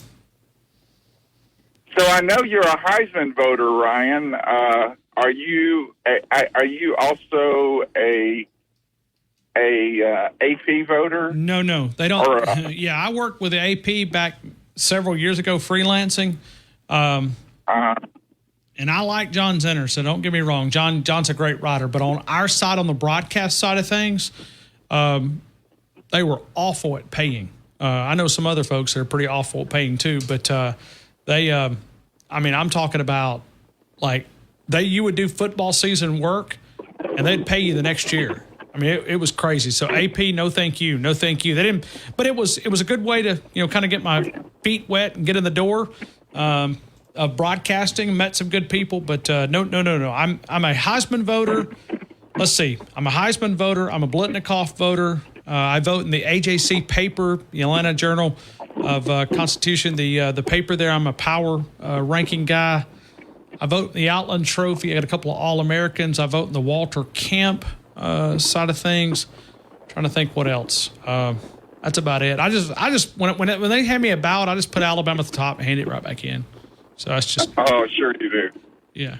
Like Alabama on a Heisman vote, I just vote all 3 Alabama top guys and hand it back. No, I don't do that, but I know you don't. I've thought about it. Serious, though. I'm sure you take it serious. Yeah, I mean, I do. I mean, I think it's I try to remove the bias, and even though I usually vote for a lot of SEC guys, but I did vote for Michael Penix. 2 years in a row, I put him as a finalist. I thought he was that good. So, I mean, it's not just because, Kalen DeBoer, I knew he was coming in 2024, but I put Michael Penix twice on my ballot the last 2 years. Didn't put him number 1, and that was simply because I saw, Daniels. I mean, he tore it up. Where would that team be without him? I don't know, but he was a solid football player, man. Ryan, yesterday I mentioned 247 having Alabama as the most talented team in their latest update. And today I noticed Pro Football Focus, I think Alabama has the 3rd most players, tied with Texas in the top 100. I mean, it just goes to show you people are starting to notice the talent that's on this team, Ryan, that everybody didn't up and leave when Nick Saban left. And, I even challenge people to really look at it. If you look at the people that transferred, Ryan, would you say we're better off at center today than we were last year? Oh, it's not even close. Not even close. Parker Brailsford is going to be an All-American. Would you say that – I would say Isaiah Bond and Jeremy Bernard are a watch as far as what – I know Bond made a couple of great plays for us, but, Ryan, he wasn't this dominant wide receiver for us. So I kind of think that's what I think the only thing we're really lacking probably is Caleb Downs, and we did get Keon Sapp to replace him. Well, let's not forget Terrion Arnold, high pick, Kool-Aid McKinstry. I mean, those are some guys who locked down their island. I'm just talking about transferred versus what we got. You did, but I mean, I'm not ready. Damani Jackson, do I believe in him? Yeah, I do, but I got to see it. I mean, you played in USC, you played in the system, and I've met this young man. I've interviewed him a couple of weeks ago at one of the media availabilities. I'm impressed. Keon Saps, same way. When you look at him, I've heard great things, but you still got some question marks on that defensive side of the football. And that's just me being fair. Defensive line, I think we're ahead of schedule. I think we're a lot better on defensive line than we were last year. Go the offensive line as a whole. I know you asked me about Parker, but regardless of what happens at right tackle, it looks like this competition is going to go into week number 1. That's a solid offensive line group, man. I keep hearing, and the coaches keep talking about the camaraderie and the closeness of this team. And Ryan, it takes that. If you're going to win it all, you have to want to win it for each other. That's right. You look at the Ohio States, and I don't know anything about their closeness. They might be the closest team ever, but they spent $21 million on their team. Embarrassing. Of transfer. It literally is embarrassing. So, Rondé, if you don't win, good luck. And then I look at our team, and I'm sure we have spent some money because that's just what college football is today. You're gonna play. Uh-oh. Steven, I think, drifted away. Steven? Hey, can you hear me? Yeah, we can. I think you said this is where it is in college football. We spent some money, I think is the last thing we heard. Yeah, Steven. Yeah, I'm here. Can you hear me? Yeah, barely. Yeah. Okay, dear. I'll just talk to you tomorrow. It's okay. Thanks, Steven. Thank Roll you. Tide. Thank you. Yeah. Anyway, let me give you some early lines, some early picks, Fowler. Early picks on what? The parlay picks for Friday. Don't sit there and play dumb, Fowler. You know what I'm talking about. We'll do that Friday. Why do we have to do it on Wednesday? No, I'm giving an early pick for some of your. Can you flip, Jackson? Some of your potential callers. Can you flip the quarter?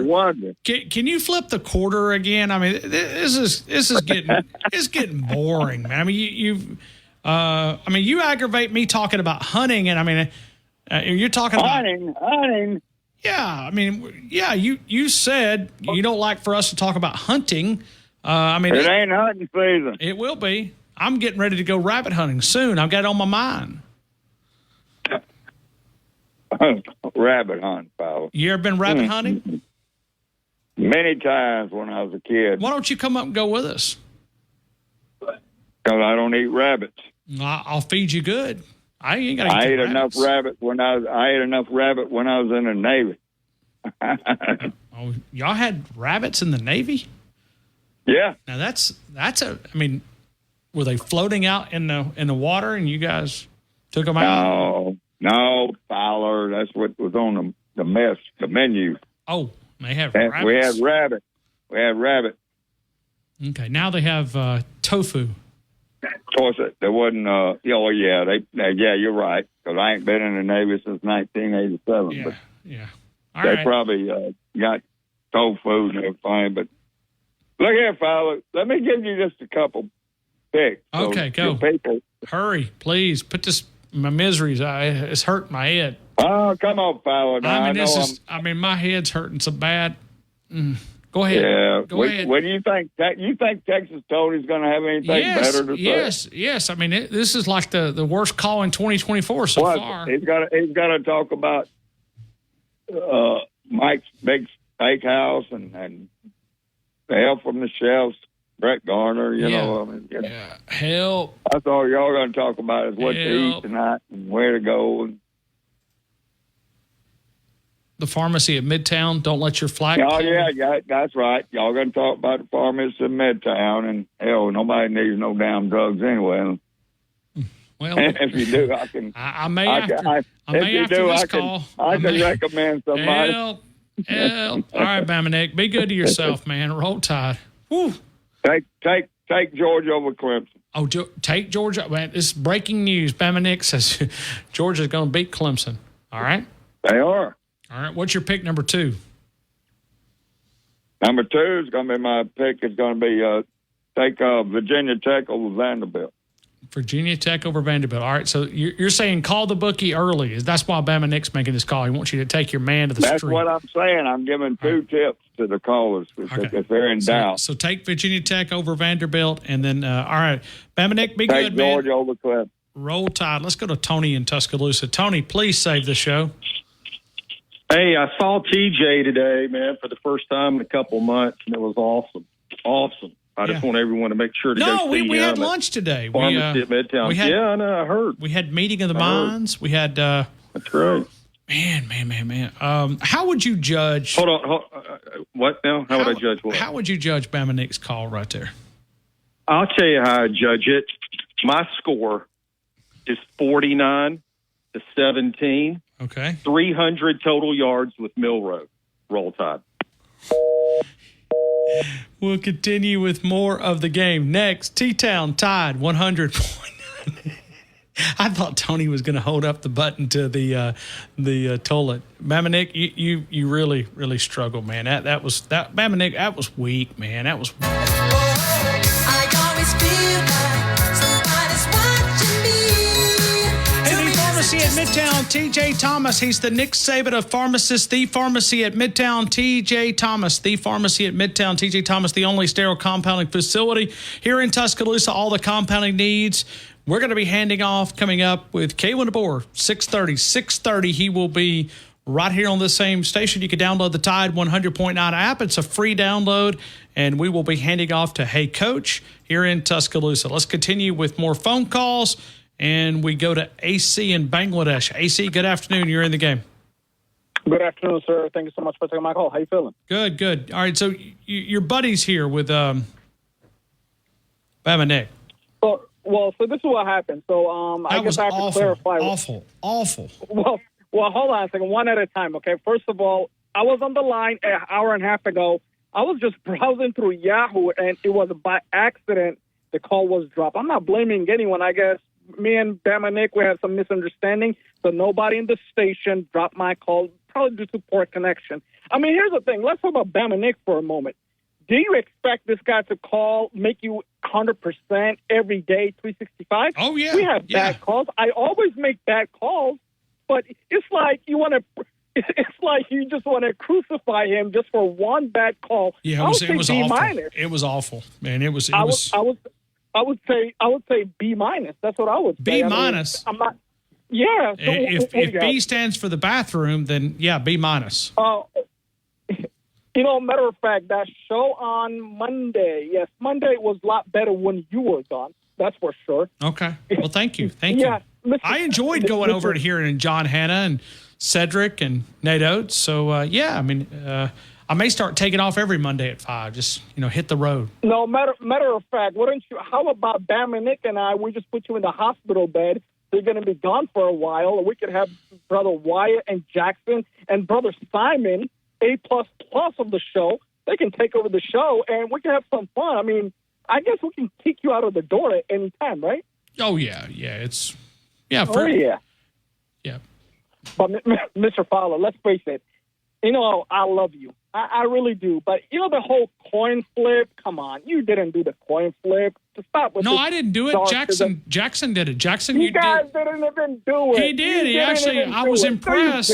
I was impressed that he was not going to try to Venmo me a quarter. He actually pulled a quarter out of his book bag, and he flipped it. And heads, because Bama Nick starts with a B. I don't know how it is in Bangladesh, but... nice way. But B is before T, and we put B as heads and T as tail, and we flipped the head, the coin. It came up on heads. So it seems like, my understanding goes is you did the coin flip. Nobody saw the coin flip. He just went with Bama Nick because he don't want to make him upset. That's the reason. Stop with that coin flip. He didn't do the coin flip. Be honest. I told you twice. I didn't do it. I actually did. Jackson did it. So, AC, yes, I'm talking about your producer. Yes, I'm talking about your producer. Yeah, you guys didn't do the coin flip. You have to take his call, or else who knows what he's going to do when he gets on the show. He said he was waiting for 38 minutes. What do you expect? a guy like Bama Nick, you don't need coin flip. It's obvious. Take his call. I mean, AC, if I have to go through any more of these calls, I mean, this is 3 in a row that we've just been in the dumps, man. I mean, this has been. So in other words, Tony made the worst call. That's what you said, right? His was not worth a flip either. I mean, it was weak. But I mean, he was probably put to sleep because he was listening to Bama Nick. I wasn't taking a nap. I was just listening to the 2 callers. So we probably woke him up when we said, "Let's go to Tony." Probably you did. But here's the thing, Mr. Fowler. So I don't know if I can. I'll be busy Friday. I don't know if I can make my parlay pick. Am I able to get it in right now, or should I do it tomorrow? No. I mean, what about tomorrow? No. All right. I see what you're doing. What don't you do the coin flip? Well, I mean, we do an SEC parlay pick contest presented by Brian Harden Construction on Fridays. Who cares about your construction business? I don't care about them. Well, we don't care about you. See you, AC. Be good to yourself, man. Roll Tide. Oh, my Lord. Please, somebody. Save the show. Blueberry Steve, Montreal, Canada. Blueberry Steve, good afternoon. You're in the game. I'm riding hard to save the show, my friend. Oh, I mean, please, Blueberry Steve from Montreal, save the show. I'm here to save Let me call Alabama and see if they'll play on Friday instead of Saturday. You think that'll happen? I have a question. So thanks to you, I have a whole bunch of people who sent me the Facebook, or not a whole bunch, but like I started off with you and Tony, T-Town Tony, and now I think I have like 4 or 5. Man. So it's rolling. It's rolling. Somebody else said that, but they got fired after they said it. Well, I don't. Question is the game, because we don't get the SEC up here in Canada. We don't get most of your streaming services. Is the game on Facebook? Is it broadcast on Facebook? No. Okay. Then what I'll do is I'll listen as I've always done for the past. Yeah, I mean, we'll have it on Tide 100.9, but as far as exactly, and then I'll watch it on YouTube. Oh, you're talking about the coach's show? No, I don't know. I'm sorry. No. I'm talking about the football game on. Yeah, the game. Yeah, I never knew that. So they've actually had it on Facebook? Really? No, I don't know. I don't know if they do or not. I'm asking. Honestly, I have no. I normally, up until before I joined Facebook. No, I would say no, but I don't. I mean, somebody else may correct me. It's not the end of the world. It's not the end of the world. Right? But I mean, like you're looking for like streaming options is what you're looking in. Yeah. So they don't have all the. Okay, so I know what you're asking me because you're Canadian, and so maybe they don't have the. Right. But you guys don't have ESPN? We have TSN, which broadcasts them at ESPN. So some of them. Okay, I see what you're saying. Yeah. Yeah. Blueberry Steve. Fine. Well, and are you able to download the ESPN mobile app, Steve? I don't know. I don't think so. I don't think I can download any ESPN anything, but I'll try. Really? Okay. Okay. Because if you can get ESPN Plus. Yeah, that would be an option. Games. Yeah. So, and a lot of these Alabama games will be on ESPN because now they've dropped their CBS affiliation. So, or you can listen to it on our app. Yeah. I always do. Well, that's what I've been doing for the past 6 years, Jackson. I mean, I guess I should have asked AC in Bangladesh. He could have probably told me. He's a big Alabama fan. Okay. Well, whatever. Somebody else help Blueberry Steve, because I don't know this question, outside of the borders. I never really thought about that. I'm just wondering if anybody knows, because the streaming services that you guys have in the States, for whatever reason, we're not allowed to. It's some kind of cross-border licensing BS. I think it's because here in the States, they give us a propagandized version of those apps. Okay. Listen, Jackson, you don't know what that crazy lefty propaganda is until you've come up here and spent some time in Canada. Oh, my gosh. Oh, it's horrible.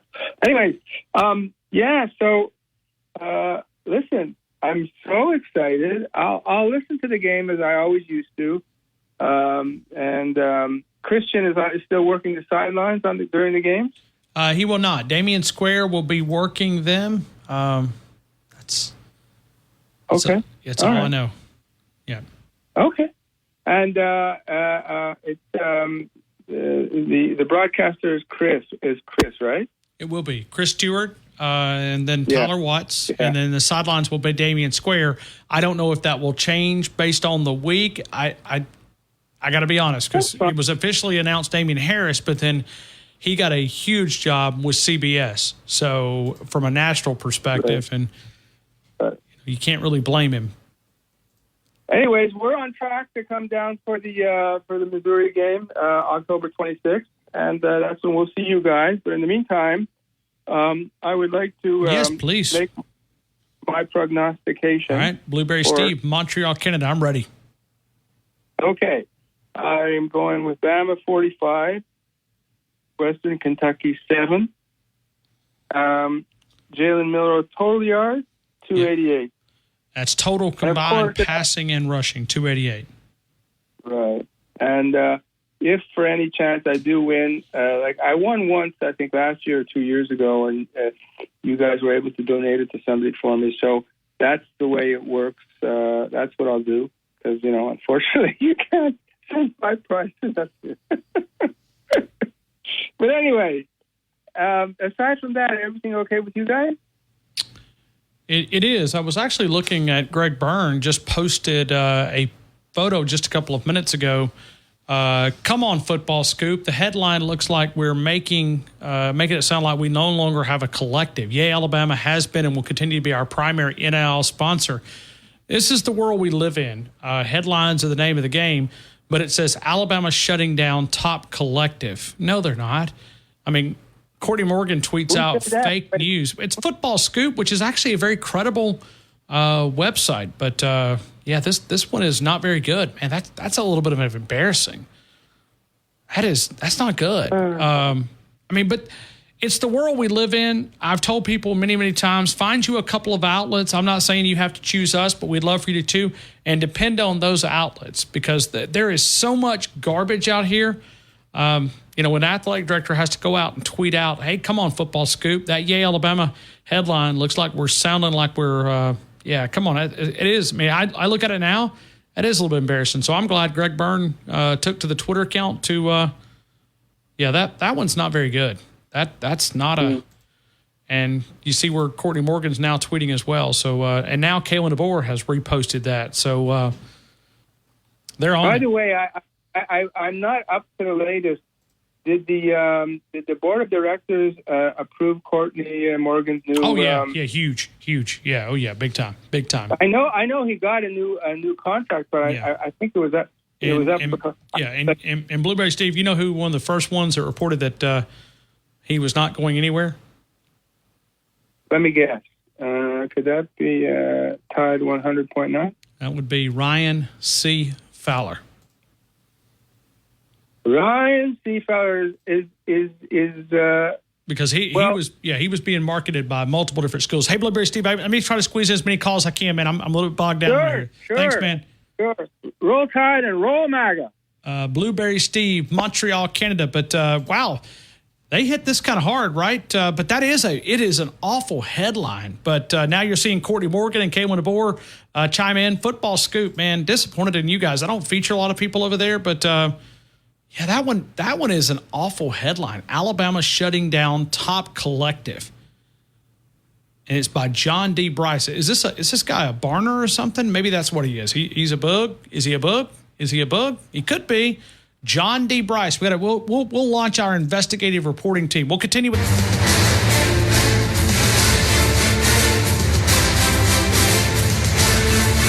Hey, we welcome you right back into the game. We're going to be handing off to Kalen DeBoer. Hey, Coach. Nick Saban Show. Excuse me. No longer the Nick Saban Show. It'll be Kalen DeBoer. Hey, Coach. Starting at 6:30. We're going to be Kalen DeBoer. We are the flagship station of Alabama Crimson Tide football. We have the streaming rights, and we're going to be doing that coming up in just a couple of minutes. Let's go to David in Cookeville.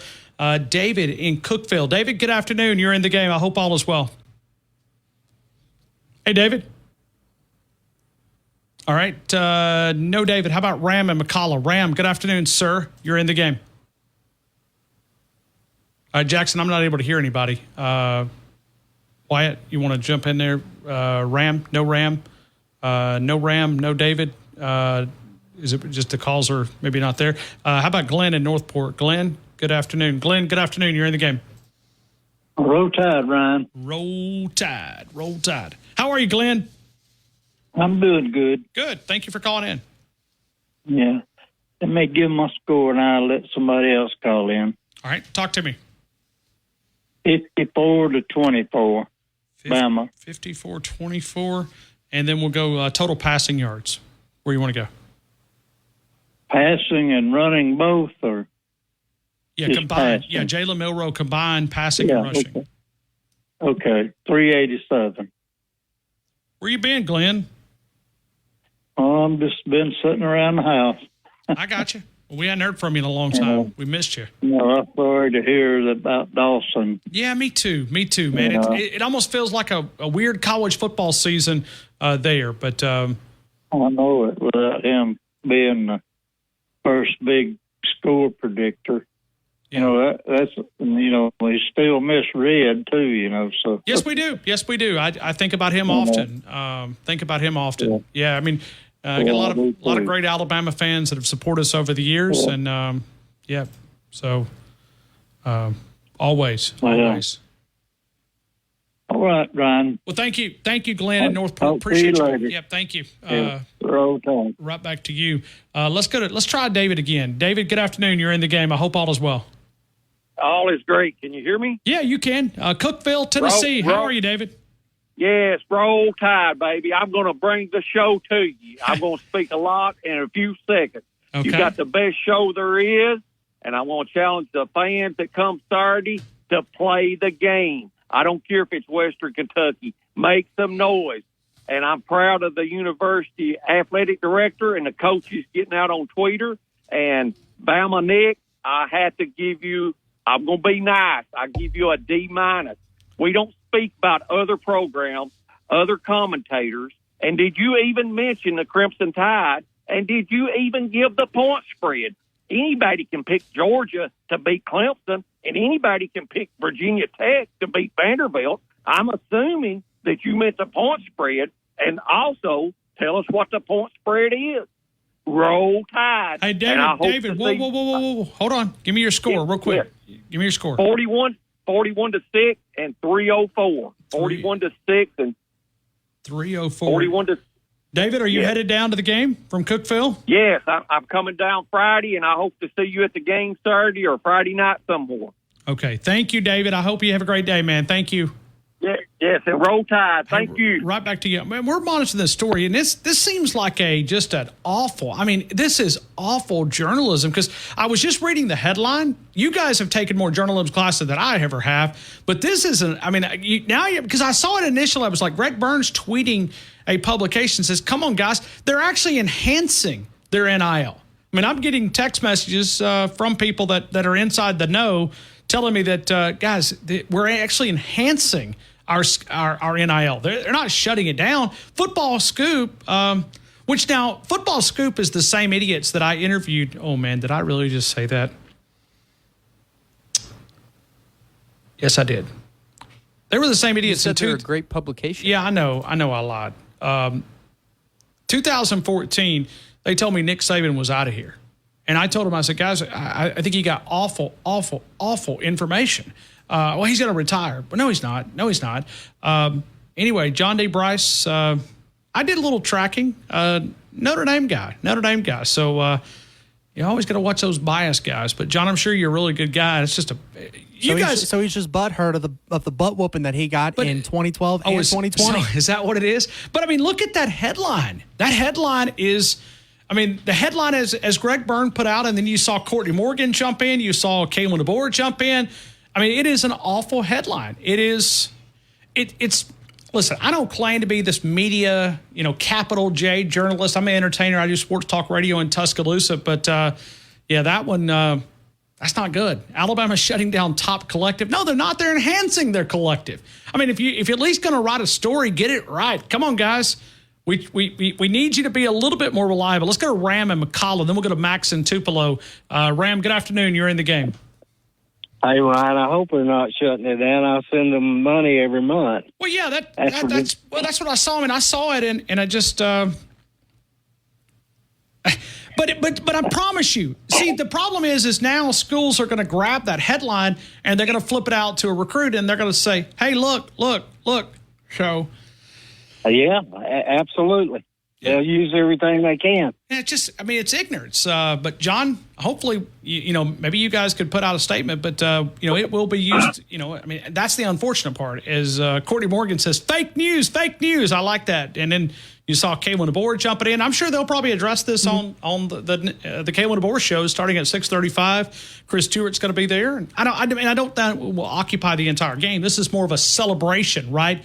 Of you looking at this big thing. But it's boosters literally are starting a new collective, adding